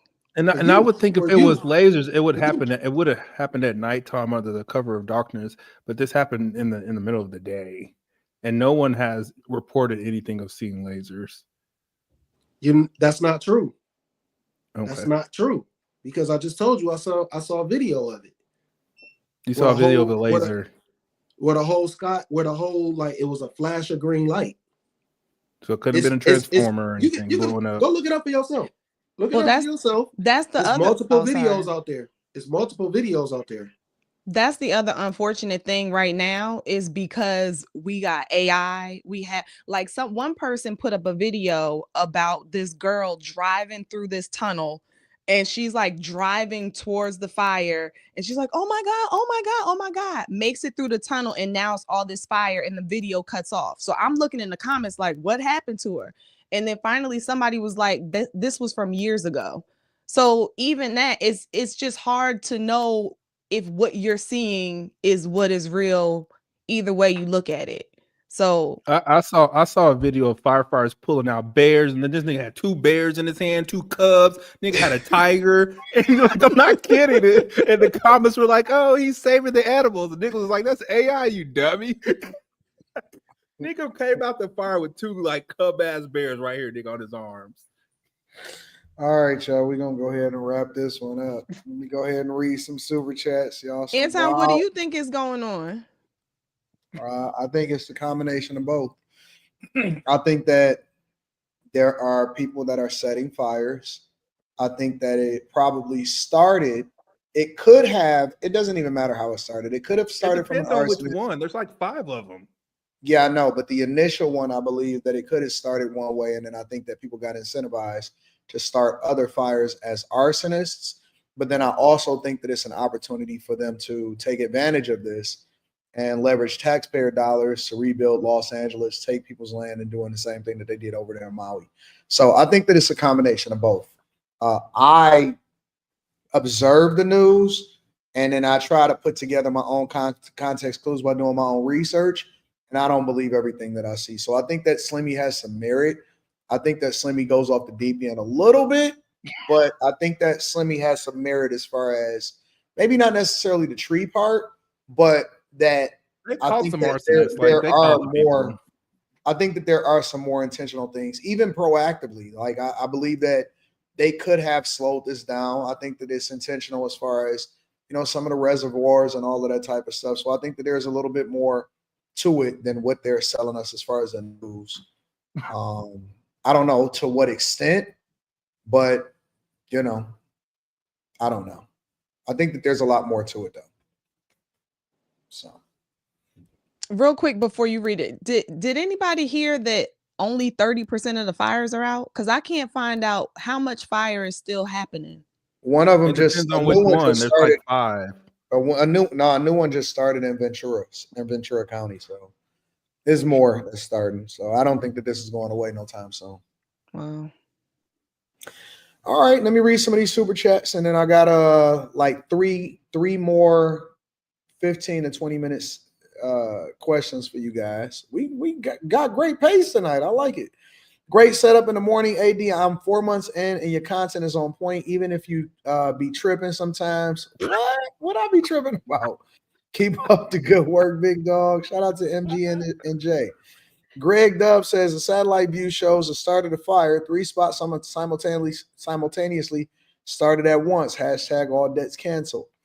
Levi DePero said, who's to say Diddy evidence not thrown away in the fire? Shout out to Levi His DePero. house is still up, though. Diddy's house ain't touched. It's all good.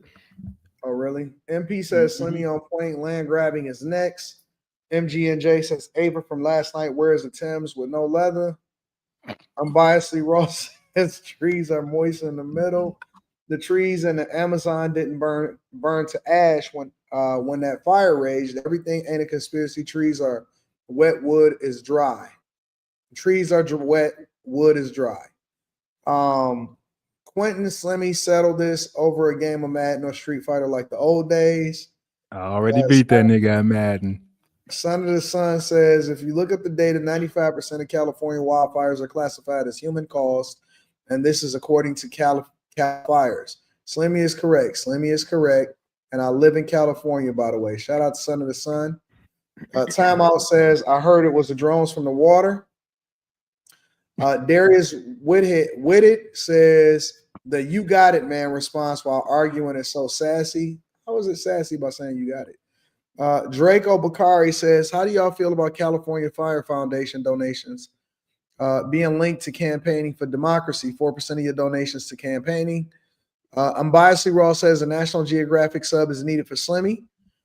Son of the Sun says, the last 2 years Cali had record rainfall. Don't fall for the drought lie.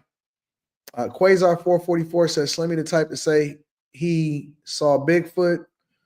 Mr. Dot says you can project focus light into kinetic energy.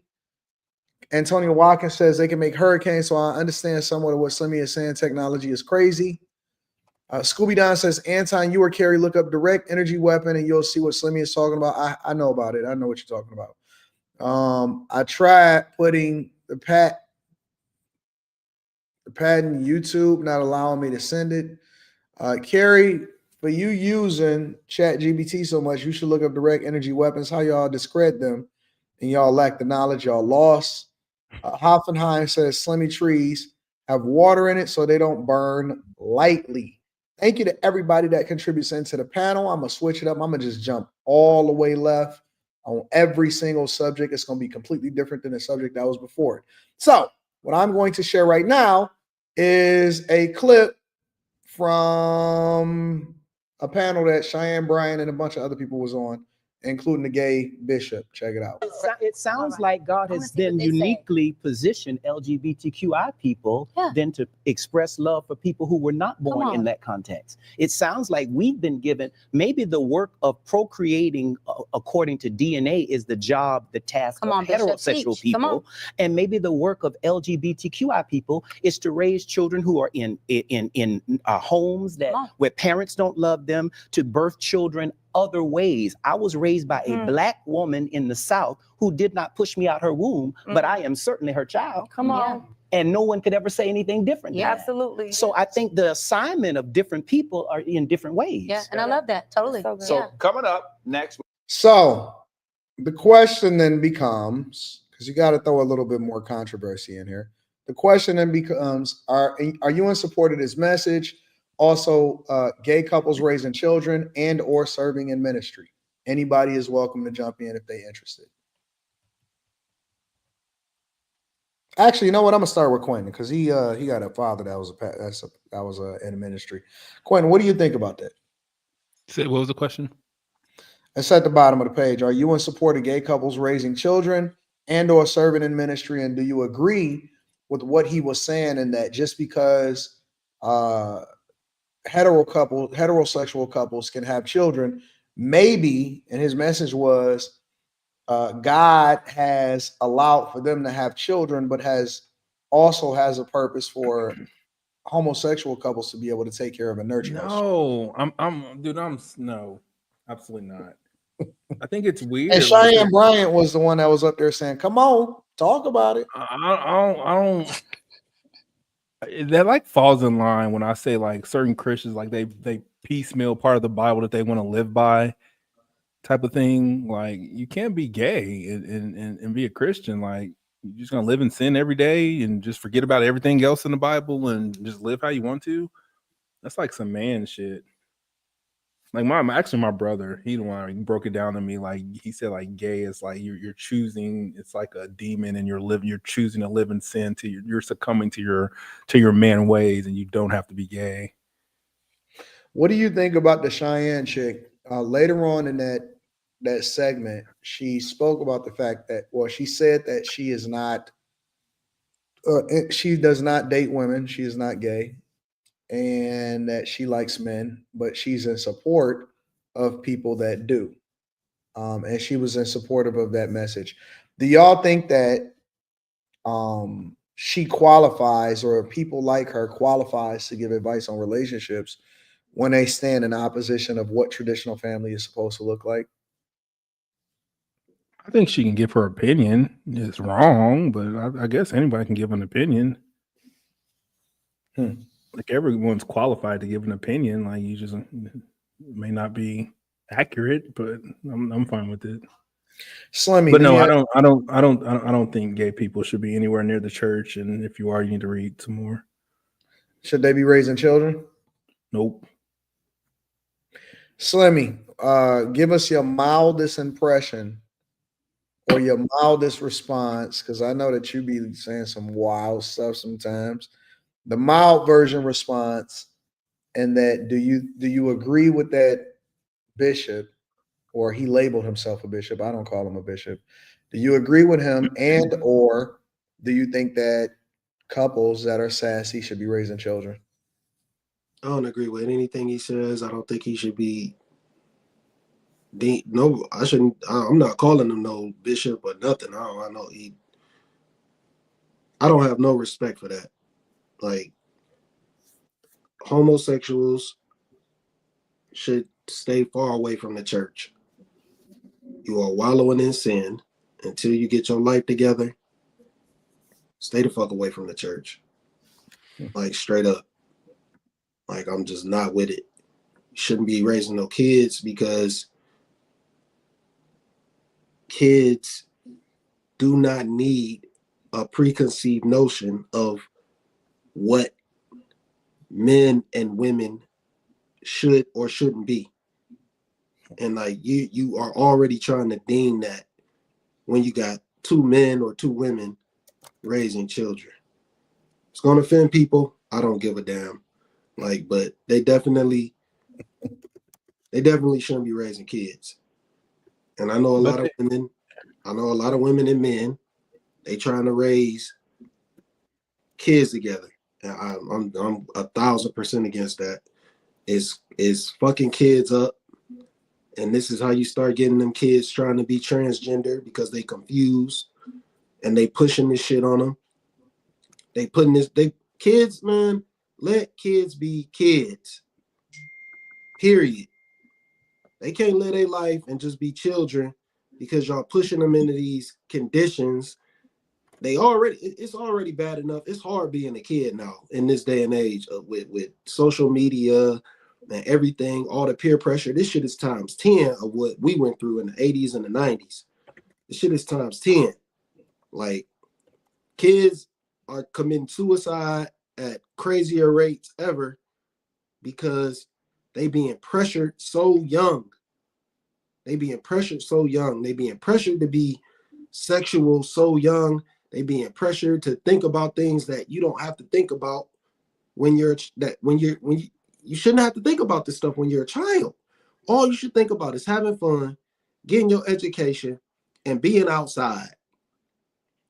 That's all you're supposed to be thinking about. Now you thinking about fucking being an adult. You thinking about how your parents can't pay their bills. You thinking about, are your parents a man and a woman? Are they married? It's too much going on. Kids have way too many thoughts right now. Like, this shit ain't where it's at, man. So they definitely don't need to be raised by no homosexuals. Hell no. And there shouldn't be no homosexuals in the damn church. Get your ass up out of there. Ain't no delivered. Ain't none of that. That's dead. Don't exist. Ain't real. Get your homosexual ass up out the church. You ain't supposed to be there. You're an abomination. It's supposed to be your mild version of it. Oh, this mild. It's mild. I ain't cussed, but like what? Like 7 times? I ain't dropped no F-bomb. I ain't do that. Carrie, Molly, you can choose to participate in this conversation or not, but it's up to you guys. Do you guys have any opinion on this at all? Do I think they should be raising children? No. God is not the author of confusion. And I'll randomly sometimes I'll randomly watch people who were either like conceived from a sperm donor or who were raised by same-sex couples, and a lot of the time they grow up extremely confused. They grow up depressed. They don't know how to like process life in reality, and then you're always going to have them see traditional families. So this kind of made me think about that situation where you had the two gay men who adopted the sons or something like that and started pimping them out. Yep. It should be a no. It should be a no. You cannot make a child through a same-sex relationship. So why are you raising one? That's what I don't understand. Well, some people will say that, like he said, that just because they can't have children don't mean that they shouldn't nurture them. What do you think about that? No, that's confusing. That's confusing. And this is like hearing adults from this who had to grow up in these situations. And they either went through some crazy thing and then found spirituality, or they just couldn't come, like they did drugs real bad. It's always something. And I think it's very selfish for homosexuals to sit there and try to raise children. That's selfish. It's not natural. Even kids, when they're young, if they see a woman who's like a stud, they can obviously something is not normal. They're very perceptive. So, and should they be serving in churches? Absolutely not. Have y'all seen the girl, the chick that she kind of went viral for like getting a haircut or something like that, and then now she's like the stud type chick or whatever, and then now she's kind of going viral because they showed what she looked like as a girl. She's a stud that cuts hair. No, she was a stud that went and got her haircut at the barbershop, and then the guy was like playing around and stuff like that, and was like, "Hey, baby, what's going on? What's your name?" and all of this other type of stuff. Have y'all seen that at all? Mm-mm. All right, I gotta show y'all now. I gotta show you. I didn't plan on showing you this, but I just pulled it up now, so I'm gonna show you. Let me see if I can find it real quick. Carrie, did you want to comment on this one or no? No, I'll comment on it. I don't think that they should be raising kids. And it's hard because I think that you can come up with like a individual type of a situation. Like I remember when what's her name? Amber Rose was talking to Candace Owens. Oh, that's her before and after. Yeah. She became feminine after, or she became a stud after? No, she was the stud chick, but then she showed herself. I mean, I guess she, wanted to show what she looked like when she wanted to be girly or whatever like that. Oh, she's not fully gay. She's going through a phase. Yeah. That's what that reads to me. I went to high school with girls like that. No, she probably just wants some attention. She's pretty though. What do you think about her, Slimmy and Quentin? I can't really tell from that. You can't tell? Yeah, I can't really tell. Like she just looks like a chick with a little haircut. She's straight. She just straight? Is she bad or she just straight? No, I can't tell if she bad from from that angle. Like she looked like You said you can't tell? Nah, like I can't see her face straight on. She looks beautiful. Like she could be a model. I'd be interested in hearing what her story is. I've seen this before though. It's older. This is that because I remember that picture with her in them boots, but I didn't see that. This is new, Slimmy. This is? Yes. Them boot. I seen this picture with her in them boots before though. I never seen her that dressed. old, but this is a newer thing. Oh yeah, no, I ain't see her dressed up though. So this picture is being whatever this is with her in them boots or whatever. I've seen this before because I thought it was somebody else on that bed with her to be keeping it 100 with you. Got what her name was. I gotta remember this chick's name. Because I think it's two. I think it was two of them sitting on that bed, like dressed real similar. Let me look in this. Let me look in this thing. Because I swear I seen that picture before. I ain't seen that one where she's sitting down in that dress though. I ain't never seen that.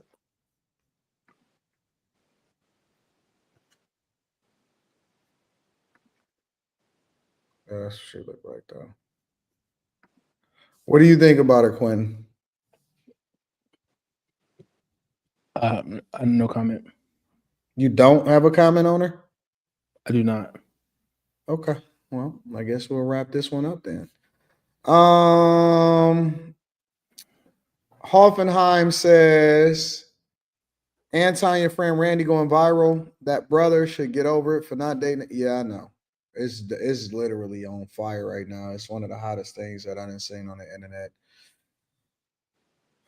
Somehow, or some way, something that I'm attached to always going viral. B. Henry said, that's a bishop.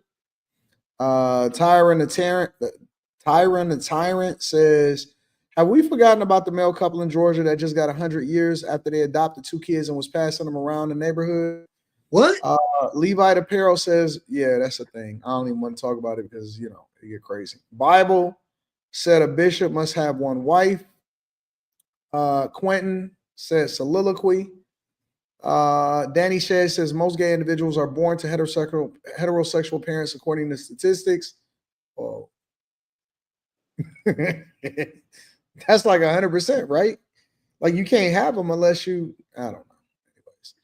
Hoffenheim says even some heterosexual people shouldn't raise children, let alone the sassy ones. Shout out to everybody that hold us down. I appreciate y'all. I'm about to throw y'all a curveball. All right, y'all ready? All right. So here's my question. But first, I'm gonna play the video, and then I want to get y'all perspective on this whole thing because I got a specific question for it. So here's a woman. She says she has herpes. Check it out. And I'm actually currently having an outbreak right now. You can't see shit. You can't see anything on my lip. You can't. Every now and then, like I feel it on my chin. I feel it, here. Like, I kind of go like this. But so I have HSV1. 80% of the population has it. I have it orally, anally, and vaginally. However, anyway, she goes on to say a bunch of stuff about how the type of dudes she deal with and all of this other type of stuff, right? So my question then becomes, I don't want to go, deep dive into it because I got one more question after this. My question then becomes, people that have herpes, especially women, pretty ones, do they deserve love? And should we as a society be more open-minded? No. Open-minded to what? To getting herpes as well. No. They want to normalize it so bad. They want to normalize all the most wrong, demonic stuff so bad. If you have herpes, be with somebody else with herpes. Let's not try to normalize it. But they do. That's the first thing that people with herpes say is, well, 80% more people than you know have it. Yeah, no. Oh, that's like a common phrase that they use? Yeah. Wait, they what? try to make it seem like everybody got that shit. No. And it shouldn't be hard for you to find another motherfucker to help. So wait a minute. Are you guys saying that they don't deserve love? They deserve love with another nigga with herpes. Yeah. I mean, anytime it was if you're a leper, you just got to be with a leper. I think that you need to be honest. You need to be honest, and the person gets to decide if they want to move forward or not. Yeah, most niggas, if you tell them you're not detectable, most niggas gonna see it through. Oh God, come on, man. So wait, Quentin, are you saying that most guys? Let me change this question. Quentin, are you saying that most guys are willing to see it through if a woman is pretty enough? Mm-hmm. I agree. I know girls with what she has. It's HSV1. And if they're non-detectable, niggas see it through. I concur. They do I that do with know. AIDS. I don't know nobody with AIDS, but I ain't gonna say that. I ain't gonna just throw that one out there like I know niggas with AIDS. What is all of this I concur stuff? I know females. I know females when I was in high school that was definitely getting some and definitely had something. Now, if they told the guy, that part I don't know. I don't know if they told the guy. This conversation out for a second. I don't know if they were honest with the guy. What this is crazy. Want us to work out? So, are you talking? Do they deserve love? Is that the question that we need to work out? You're talking to Carrie, right? No, you said you need us to work it out. What do we need to work out? No. This whole conversation about guys are willing to see it through with women that have herpes and HIV. Oh, okay. I gotta work that shit out. Yeah. I don't understand. Some girls that be like, they tell a nigga up front, and they like, I got it too. Shit. Isn't there like different strains and different versions of herpes and stuff like that though? Like you don't want to get it doubly, right? You don't want to get double herpes, nigga. I don't think it works like that. I don't know. You don't want HSV squared, nigga. Yeah. No. Hold on, wait. Y'all said, hold on, let me stop. Molly said in this bitch. She agrees that guys would still see it through. Okay, so are you talking about guys? You think guys that don't have it would also take a risk and see it through too, Molly? Yeah, men been busting down Sexy Red. They don't care. Nobody has self-respect and self-love. You can't go normal. Off the camera. Don't say shit like that, nigga. Like, what about Sexy Red? Don't say stuff like what? Guys been busting down Sexy Red. Like, how do you know? Well, they're that? the ones getting on the internet saying that she gave him something allegedly. It's not me. I think that guys would still bust it down. They don't care. Go ahead, Carrie. Sorry. No, I was just gonna say I think guys will still bust it down because men are extremely reckless with not using protection anyway. So herpes, you can't protection don't. So if a girl doesn't, I believe that if a girl told but didn't have an outbreak and she was a bad chick or a chick that he was in like wanted to bang or they were about to do it and that's when she broke it to him, I think that there would be a percentage of men who be like, all right, well, if there's no outbreak, like we good, right? And they would keep on going. They might ask a lot of questions, but they're gonna see it through. They'll ask the question. Should we put something right here? Should I do from the side? Get some ointment back. No. Can you give me some head up? They'll give it to you too. I've heard men say it with women who are HIV positive. Like, come on, man. You've heard like on TV, but the girl will be, I'm HIV positive, and you have a group of men who were just like, they did not care because she was pretty. That's all it takes for some people. Do you look good? I don't care. Nigga, these men are risking HIV and herpes with other men. Like it hurts my soul that I've had to tell a beautiful woman with something. No, I tried to talk my way through it in my head, but I couldn't do it. Because then I couldn't do it. That's your health. And then that stuff does not go away. Every person after you, I got to think I'm going to give it to them too. And I'm like, nah, I can't mess with it. I'm good. I said, I ain't got it. So if I get it, I'm going to get it from somebody who else got it and they ain't tell me about it, but I ain't getting it from you. Shit.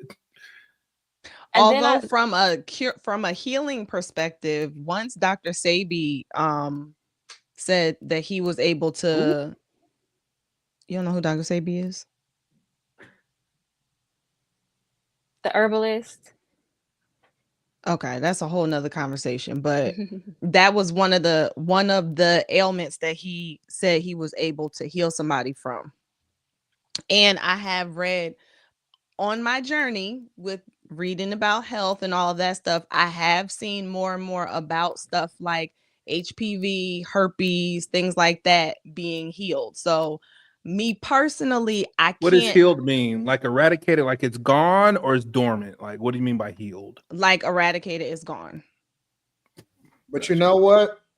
Now that y'all say it, go ahead. It makes sense. And the reason that it makes sense is because I remember I did a live stream with a chick that had HIV.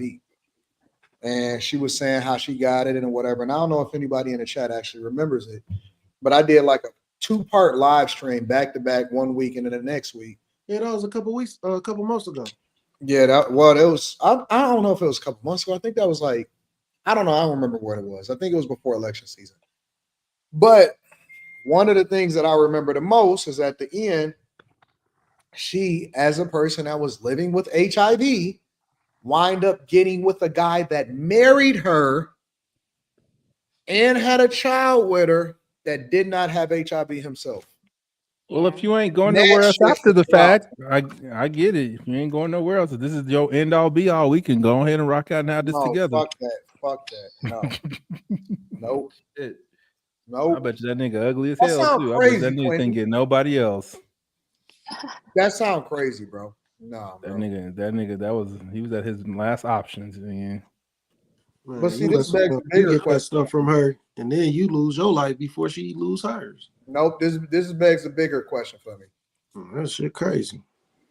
Is pretty privilege really that big of a deal? Yes. No. Yes. Absolutely not. Yes. To most niggas, like that's why women can't behave because they gonna find one nigga to do what another one won't. Like they know they're gonna find somebody to do some nonsense. Then that means that it's impossible. Literally, if pretty privilege will allow for it to go that far, it's impossible to hold a woman accountable. I hate that word. No, it's no. I mean, you can use a synonym and hey, Carrie, give us another word for accountable, please. But the fact of the matter is, it's impossible to hold any woman accountable, especially if she's pretty. There's just too many fucking niggas that's gonna kiss her ass no matter how she is, what she got, what she act like. Some nigga gonna say yes to all of it. Yeah. You can't tell a pretty girl what to do then. Well, you can. Another nigga probably won't. Shit. Because it's always gonna be another one. Another dude that's just willing to do whatever. Liable. Dog. Nigga, you know like what? I see a girl, she'll post a fucking ratchet ass thing. I'm about to go in on her, like in the comments, and I see all these niggas is like gassing her up, and I'm like, ah, shit. I seen somebody sent me a clip today of a line of guys that were going down a winding stairway. And you could see all of their feet. Some of them had shoes on, some of them was barefoot, whatever. That was wide. And they were lining up to bust down that chick that was trying to set the record for sleeping with 1,000 guys. There you go. That's what I was about to bring up. You got all of us on this panel think that's nasty as shit, but you got 1,000 guys ready to bust it down. And they are all lined up behind each other. They get like she did 1,000 people in 12 hours. That means, nigga, you got one pumping out. You literally hit that nigga. All right, next. Nigga, I heard they all got like a couple minutes apiece. Nigga, do the math. 1,000 in 12 hours. Is that how many it was? Yeah, it was 1,000 in 12 hours. 57. Let's do some math. You got a calculator, Slimmy? Let me get a calculator out this bitch. Let me do some math. 57. That's crazy. 57. And they were standing behind each other. 12 hours times 60. That's 720 minutes. 1,000. Ooh, nigga got 1 minute per. And some change. That's long enough. Long enough for what? What you talking about, Molly? For her to sit there through 1,000 penises. I bet you what she wasn't even in back. bed. She had her legs in some stirrups. Dog, I'll throw up, bro. They said we That's ain't got no almost time to race. like Get your great shit to ready. me. That's even though it's You know what's consensual, so it's like, nasty about this? That means each and every one of them dudes had to be hard previous to them entering into No way you to the can get room. hard doing that shit. Around No 1,000 niggas. Yes. No way you can get hard for that, bro. Impossible that you can get hard for that. That means you was just braiding in line with 1,000 niggas with a hard dick right in the fuck. No way. No freaking way. That very last man who saw it through is had to be the fucking worst. That shit had to be loose as hell, nigga. He felt air, nigga. Her pussy was farting and shit. Oh,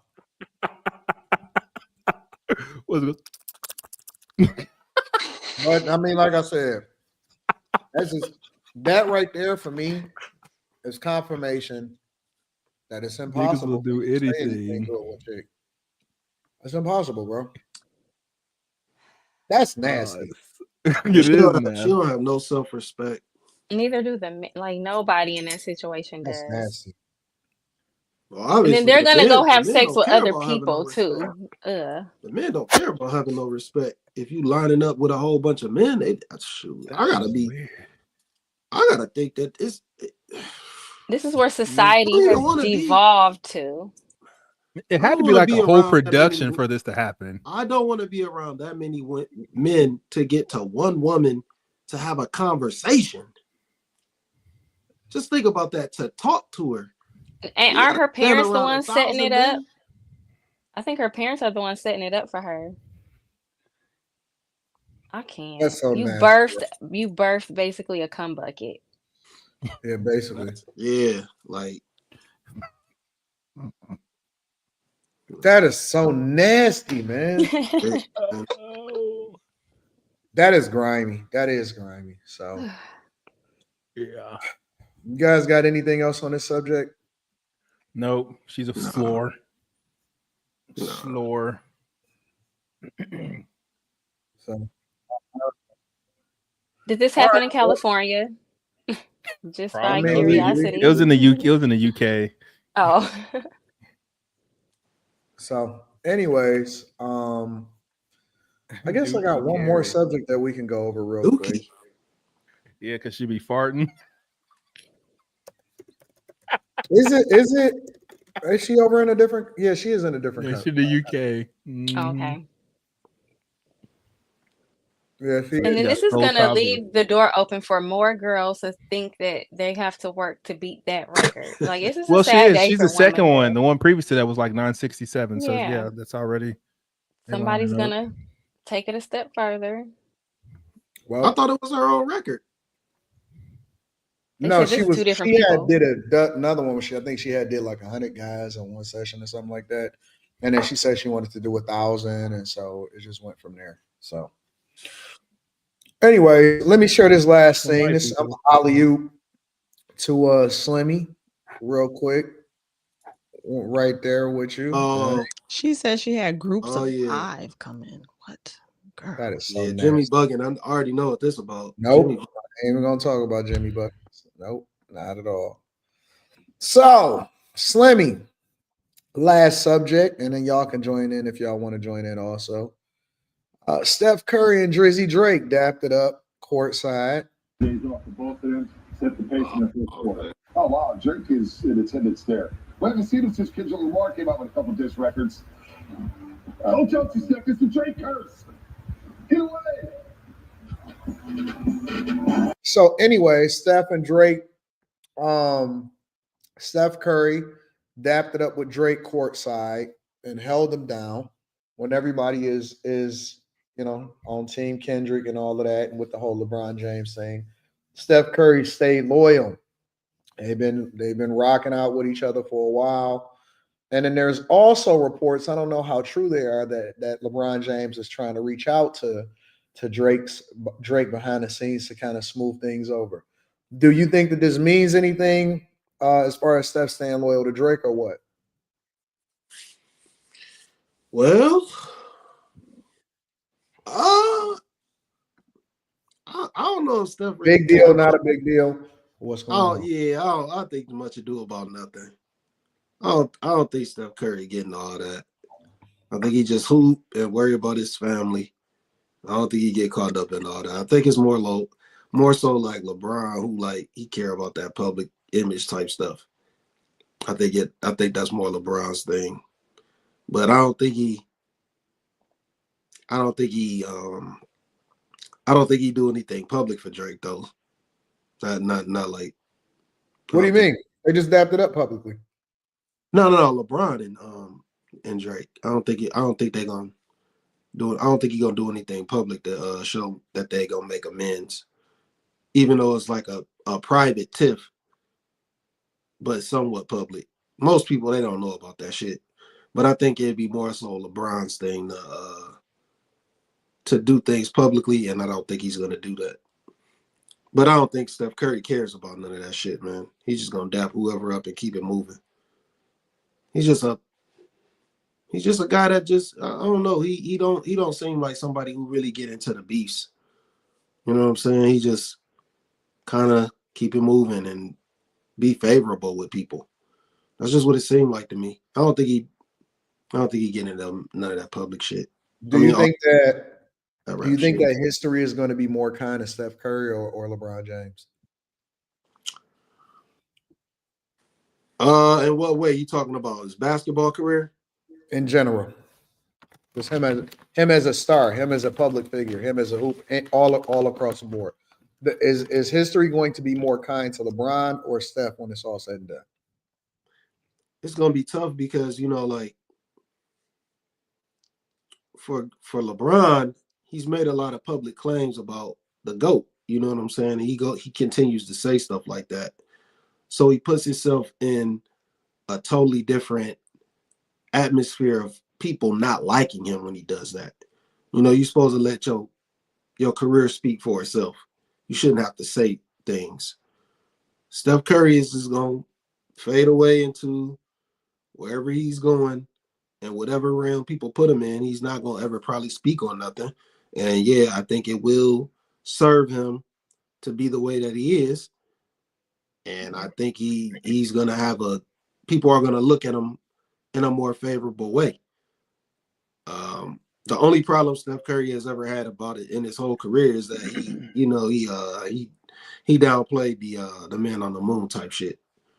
Like he ain't even really do that. But that's the only tarnish he'll ever probably have in Ayesha Curry.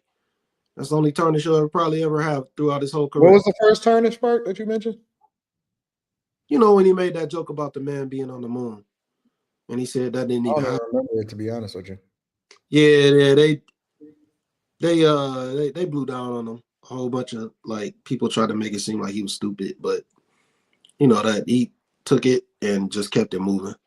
And he didn't care. He didn't really listen to nobody, and he just laughed it off and kept it moving. And I think that's what he does, with most things. People at first it was people talking about his his injuries, and he just kind of just kept playing and played through it. He didn't keep listening to all the bullshit. Got championships. Then there was his woman. Everybody talking about his woman. He ain't say nothing. He didn't say nothing. He didn't address nothing. It blew straight over. And he won another championship since. So Curry, he just kind of in his own world, man. He in a different realm than LeBron is. Whereas he almost in a realm where he can't do any wrong. He'd have to really do something stupid in order for that to go left for him. So I think history will serve him better, for sure. Ladies, do y'all have any comment on this whatsoever? I don't know enough about it. Yeah, okay, you out of the loop. Ollie is out of the loop. Q Diddy, any thoughts on this whatsoever? Out of my lane, my nigga. All right. Well, that's it. Told y'all we was going to maintain a tight schedule, stay focused, be on top of this shit, get to it. Any final thoughts, anybody, before I read the rest of the super chats and we wrap it up? Okay, so you gonna fuck up Detroit and Cleveland in the NBA. Yeah, good luck with that. So are you going, Anton? Yeah, I don't think I have a choice. There you go. But it ain't because I want to. It's only because I feel like I'm obligated. Good call. I like meeting my people. I don't like being required to stand around and all of that shit. Because see, for example, if you go to the inauguration, in my mind, let me tell you how this goes. It's not the inauguration that's the problem. First of all, it's the fact that it's going to be cold. All right. I don't like standing around outside cold. That's number one. The second thing is, and it's historical because so you got to see it through. But the other part of it is, damn, that means that I gotta like pre-record the Millionaire Morning Show, and you know what I'm saying? Like that shit is a lot of work. It's not gonna be cold. It's just gonna be 30 degrees. That's cold, bro. 30 degrees to stand outside for like 5 hours. Shit. Woo, shit. I ain't looking forward to that at all. And man. nine is the low. 9 is the low. So there's that.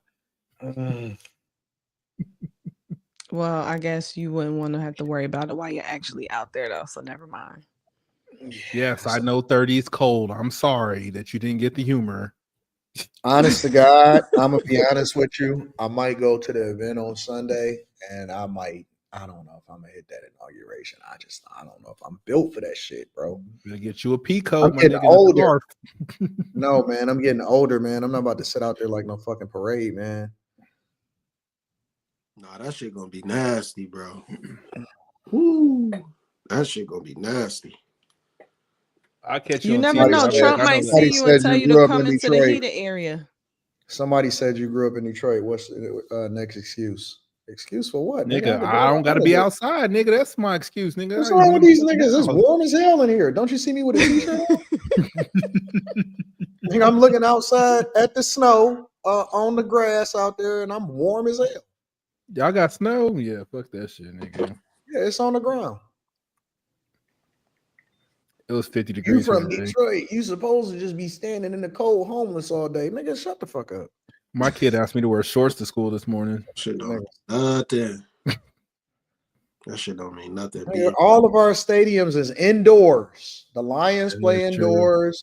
Everybody play indoors, bro. Why is that? Is it because of the weather? It's just nicer. I mean, it's a more comfortable experience. It's very few teams in the league that's still going to be playing outside of like Green Bay and Buffalo, bro. Green Bay, Buffalo, all the rest of them up. Everybody else is building indoor stadiums, bro. Nobody plays. Nobody about to be outside. That stadium in Las nobody Vegas want to be is out there with nice. that shit suffering. This ain't the 60s. Yeah, you're right. It shouldn't. Tampa's out. Tampa. Well, that's Tampa. It shouldn't be no damn stadium, bro. You're not gonna give me to pay them egregious amount of money for no tickets and then be out there like this. That's how niggas that smoke. Then when we used to be at work, nigga, it'd be like -9. Them niggas be smoking. Yes, this is a different A couple years ago, it was so cold for the last game, for the final game of the Browns. They allowed people to bring. They said, "We allow you to bring your heaters with you." Like, man, are you nuts? You go to Browns games? What? You said you go to Browns games. I'm from Cleveland. What? What are you talking? What are we? Cleveland Browns. They suck, bro. Like, I'm just surprised you go to the game. Do OKC? Oh, my bad. Sorry. You got to cheer for a college team. Oh, my bad. Sorry. You don't know nothing about professional football. Not a Sooner. I forgot. You don't know nothing about football. But the fact of the matter is that you got to be a real dedicated person to be a smoker. You know what's so funny? That's not really a thing. Like, I don't walk around and just see people on a cigarette no more.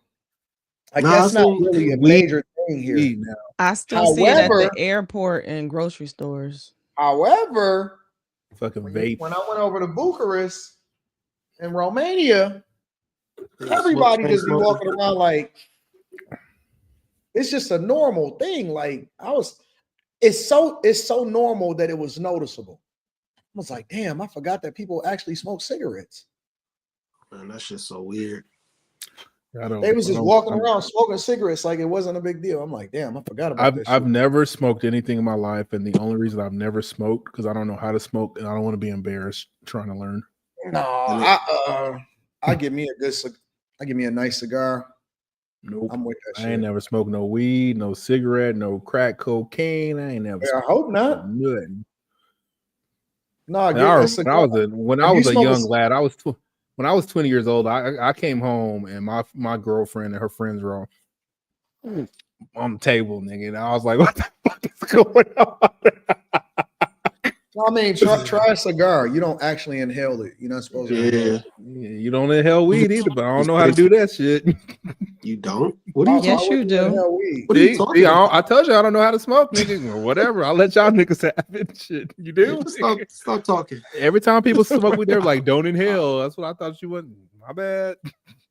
Nah, a cigar. The cigar is the only thing you don't inhale. The rest of it you do inhale. You got to if you want any effect. But yeah, man, the people be smoking cigarettes before they hop on the bus. That should be looking crazy, man. They can't wait.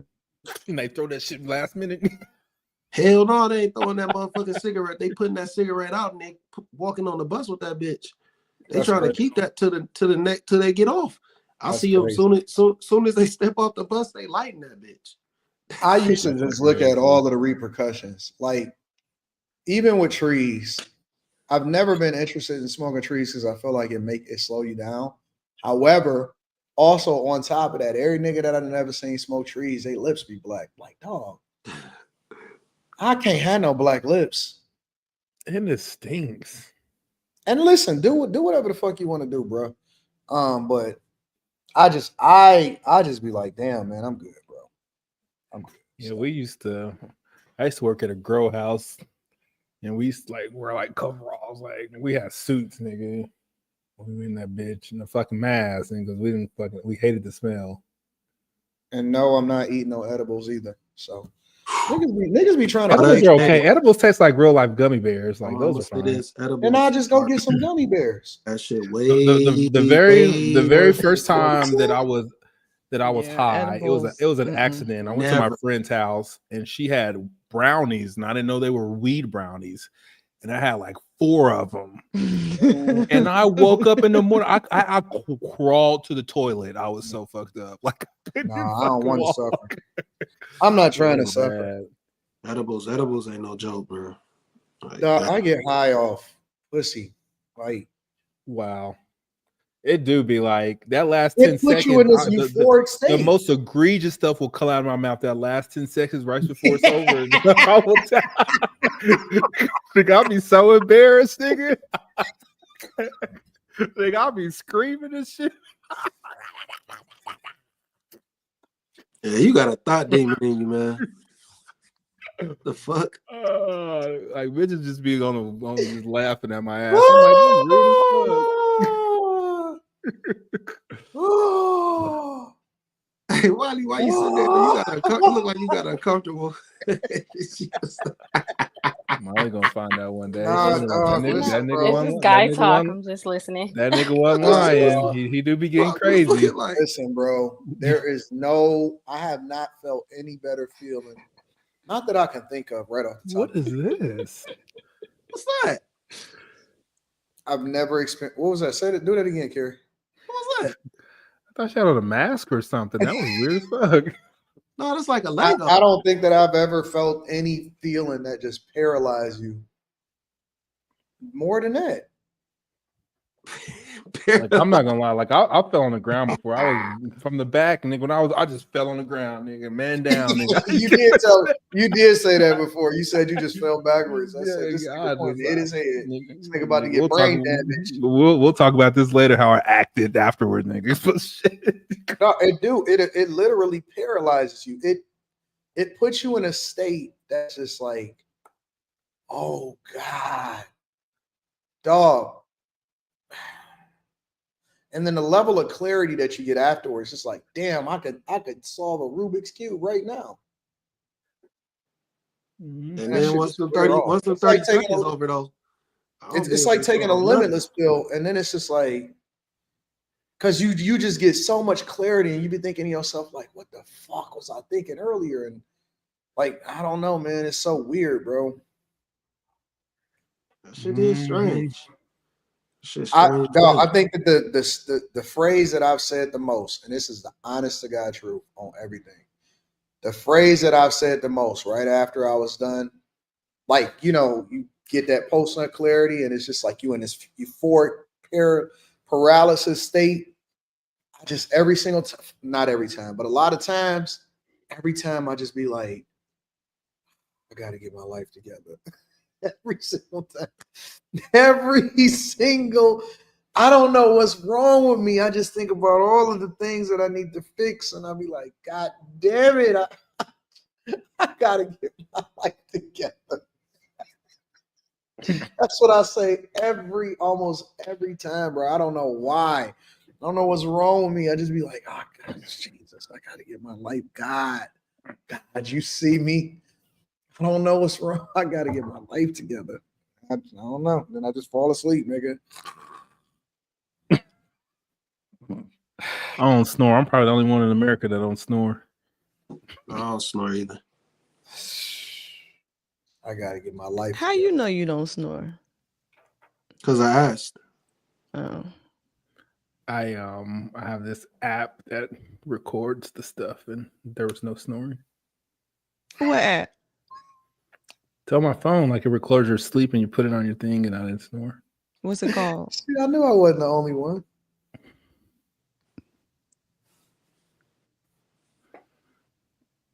Mm-hmm. I don't know. It's just a random sleep. I remember the one time I used it, kind of scared me because my TV came on in the middle of the night, and I lived by myself. It was kind of freaking the fuck out. And you know what? I think part of the reason why I say that sometimes is I be like giving up some egregious shit, bro. Like I be saying yes to some dumb shit, bro. Like what the fuck? Yep. We are aware of that magic that we have with our men. But it don't really mean nothing though, because you just take it back after you bust, so it's not a big deal. You just say no, I was just kidding. I was compromised, nigga. I was in distress. I ain't saying yes to some dumb shit, bro. Nigga, I'll say I love you, nigga, with an areola in my mouth, nigga. Oh no. We don't make the mistakes. No, we don't play with that word. We don't play with that word. Dude, it's like I get I don't do all of that. I do, nigga. I'll profess my love for you, nigga. No, I don't. It's not that. I don't know if it's professing love. It's more like I just have such a great appreciation for what you're doing at that moment. Man. No, seriously. It's like, do you know how precious you are in this moment? Do you know but we're the ones with the soul ties and that are so connected and all of that? Listen to y'all. I will express my deepest Oh, Slimmy, like oh no, dog, like when it's happening, like I could just like stop you and just, oh God, look how beautiful this sight is right now. Like this it's such a blessing. Look at what God is doing right now. Look at what God has bestowed upon me. How great of a position that you're in right now. This is a blessing. You can't tell me that God didn't make that. Like, this shit is crazy. Oh my God, I gotta get the fuck out of here. What am I doing? What are you doing, Anton? Get up. No, I'm just playing. God, why did you put me here? Oh, I gotta go. Mm-mm. Then they be like, I'd be so embarrassed. And sometimes I record it and I listen to myself, nigga. I'd be so embarrassed. And then the question is, I'd be like, I gotta get up. I gotta go. Where you going? And what do we do now? I've had that. What do we do now? I don't really like you like that. What do we do now? It's over for me. You throw her a towel and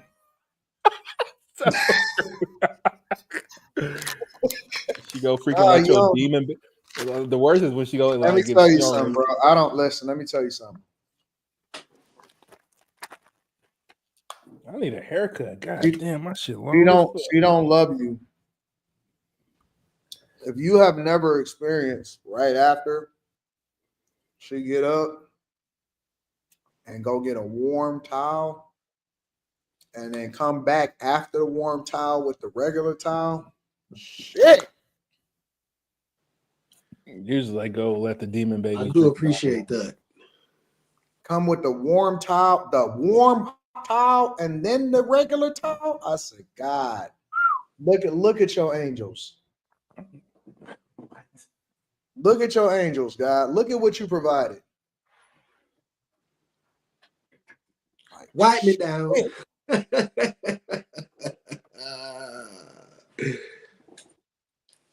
I just be having to shut the fuck I up. do kind of got a mini fro, don't I?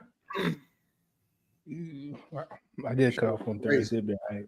Every week you say that. You be like, I need a haircut. Did you get it cut? I've said it 2 weeks in a row, and I usually get my haircut every 2 weeks, but it snowed last week, so he came to my appointment. I don't say that all the time. Right. You every now and again you do. Nah, nigga, I said it 2 weeks straight, nigga. Shut up. So when you get your haircut? Thursday, nigga. Good.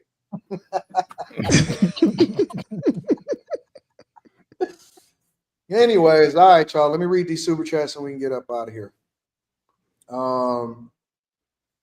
See, I thought I was gonna keep it with. Look at what is Carrie doing? This. Why does she do like this?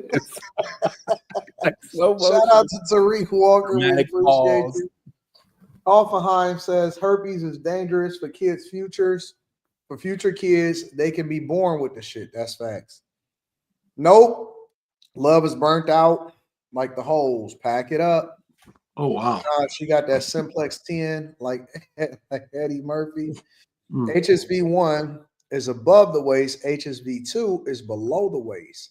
HSV1 turns into HSV2 through oral. Herpes can hide in vaginal walls rapid. God. Jesus. Damn. I don't think people really using condoms anymore. I don't think condoms are selling. Not dudes giving a pretty privileged herpaderp a pass. The society is cooked. The fact. Dookie Carey looks sad with that woman with 1,000. Ain't no pee good enough to get burnt while you're in it. Yeah, that's a real deal. Holyfield. Yeah. How did that go? Real deal. And that's realer than real deal. Holyfield. And now you hoes know how I feel. Yeah. It's like this, that, and this, and that. Yep. Bonnie Blue, not Lily Phillips. Just chill to the next. Timeout says there are two separate UK girls competing for 1,000 men record. I'm disappointed in 1,000 men, but it's okay. Lily Phillips was a girl who reached 100 men in 24 hours. She was beaten by Bonnie Blue. Bonnie did 1,057 in 12 hours. You know the best part of that song? That's not the same girl. Never let me slip, because if I slip, then I'm slipping. And I'm gonna continue to put the rap down. Put the rap down, put the smack down. If you niggas talk shit, I have to put the smack down. Yeah. See, Quinn be trying to act like he don't know. I'm just like a cock when I tick in the top. Caught him. But I'm never always on. He only be acting like he don't know the culture. Nah, nigga, that's my brother, nigga. My brother had them. Remember back in the day, you had an Iowa with the 3 CD changer. Yeah, I do remember that. They had 5 of them. They had 5 of them too. Nah, we was broke. We only got 3, my nigga. Empire Foundation says, bet that room smelled like sauerkraut, tilapia, hog maws, spoiled chicken, you name it. You name it. AR Smitty says a woman going for Wilt Chamberlain numbers needs some serious therapy. Yeah. LeBum James never to go. He a phony. Drake's lapdog act walking around here like he can't be touched in real life by a billionaire is crazy work, says B. Henry. Hoffenheim says Watson and Browns are done. His contract should be null and void after another Achilles tear. Yeah. They be smoking in their car with the windows up. They do, and they be stinking. That shit is weird as fuck. Rihanna singing about Quentin Man down. We must pro Anton. We must protect Anton at all costs, but he's right. Best I ever had. She had my leg shaking. Yeah, I didn't experience that too. Wow. You ain't never had your leg shake? Nah. Hell no. Mm-hmm. Nigga, I had that's how my legs gave out. That's how I feel. My legs gave out. That ain't shaking though. Nah, I ain't never fell backwards. I fell forwards. I ain't never fell backwards. I've done some dumb This nigga Quentin fell backwards. Jesus Christ, yo. Yeah. I've never heard of that before. Niggas fall backwards. Then she moved to Boardman, Ohio. No, why the fuck? I don't understand. Why would my legs be shaking? Her legs supposed to shake. No, nigga, my legs shake. What? What? In the dog. You got a You ain't cramp? never had a chick make your legs shake? Hell no. Why would my legs be shaking? Fuck, dog. You missing That's out. just so stupendous, nigga. What you mean? Man, it ain't never that overwhelming. Yes, it is. Yes, it is. Like, Or your Lord pants Jesus. jumping up and down. I get a cash app while she closing the door. I go ahead and send the cash app. She didn't even ask for it. Oh, see, no, I don't want none of that. I'm good. I don't want none of You are that. to be lauded. Nigga just lost me now. But you said the cash app. Oh no. I don't want Last no part. last time my legs shake, I said some crazy shit, nigga. Then someone they make you feel like they love you and they look in your eye, like they look in your soul. Yeah. And I'll just be like, I said some crazy shit. I said, oh my God. I said, I'm not Look built. me in my eye. Yeah, you can try that shit. I said, I'm not built for this shit. I said, I hate women that close their eyes. You don't feel connected. I'm like, nigga, open your eyes, bitch. Nigga. I got a haircut yesterday. Shit. I said, I'm not built for this shit. I said, I can't take this shit. Legs start shaking, nigga. I said, I'm out of here. Oh man. No, I don't want my legs to shake. That shit seem like you gonna start coming out the pockets. You gonna start coming out the pockets. Nigga, I think the last time my legs shook, nigga. Last time my legs shook, nigga, I think I bought somebody a car. I ain't even no.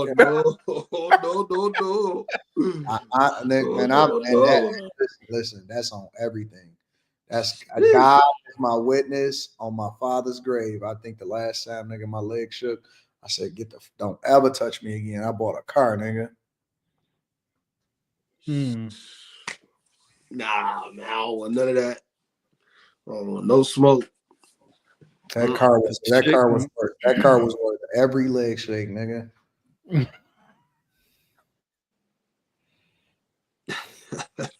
Crazy. Everybody talking crazy. Oh man. I just bought a car this past weekend. Damn, what you get? What'd you get? I bought her mama a car, nigga. He said, my mom, her lease is up. I said, shit. You're gonna have to get that shit up out of me though.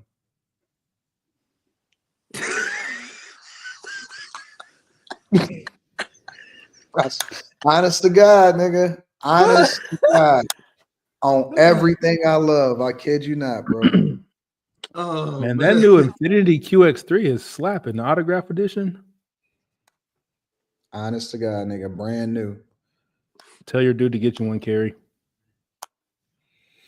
It's bigger than the Yukon. What'd you say? Said tell your dude to get you that QX3 autograph edition. QX3 autograph edition. Mm-hmm. It's the big Infinity. It drives itself. It's great. Oh man. I'm ready to end this shit before I tell y'all all of the other dumb shit that I done bought. Yep, 1000%. Real talk. I called the bank, nigga. They said, "What do you want?" I said, "I gotta make a wire." What do you want now, Mr. Daniels? No, they asked me. They said, "What do you want?" I said, "I gotta do a wire." Oh. Sorry, it's the QX80. Gotta do a wire.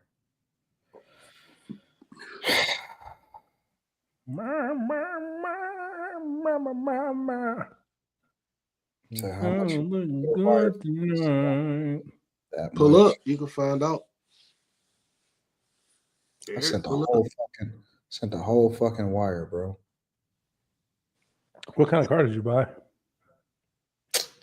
I don't want to say what kind of car mama got. It was a nice one though.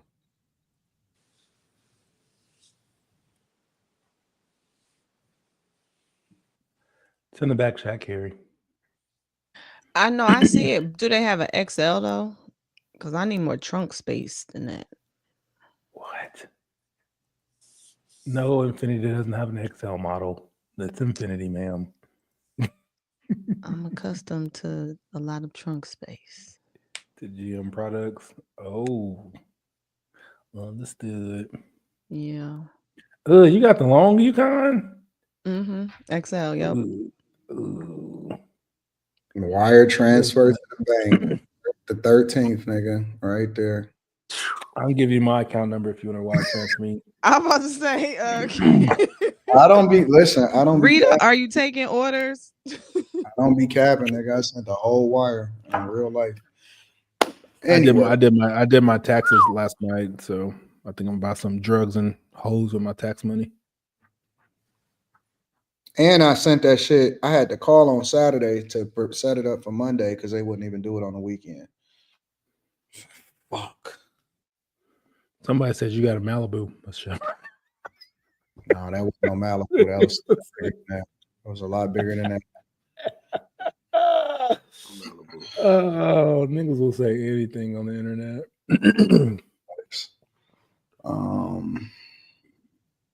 Let me read the rest of these super chats and I'm gonna get y'all up out of here. Best feeling when you bust and she keep that shit hurt my feelings, bro. No, nigga, that shit just be too sensitive. I'm like, nigga, stop. It was that good. She was riding, bouncing that A. Oh, dear You ain't Lord. good if you ain't never drool. No, I ain't did that shit, nigga. Like, shit, nigga. I'm sanitary in this bitch, nigga. I ain't never drool. Carry while rapping. Y'all niggas be out here looking like some room 9 kids when y'all out here doing this shit. What's going on with them bras in Cleveland, Slimmy? Pull up, man. You'll find out. All right, y'all. We out here. I love y'all. I appreciate y'all. We out. Peace. All right. I'm going.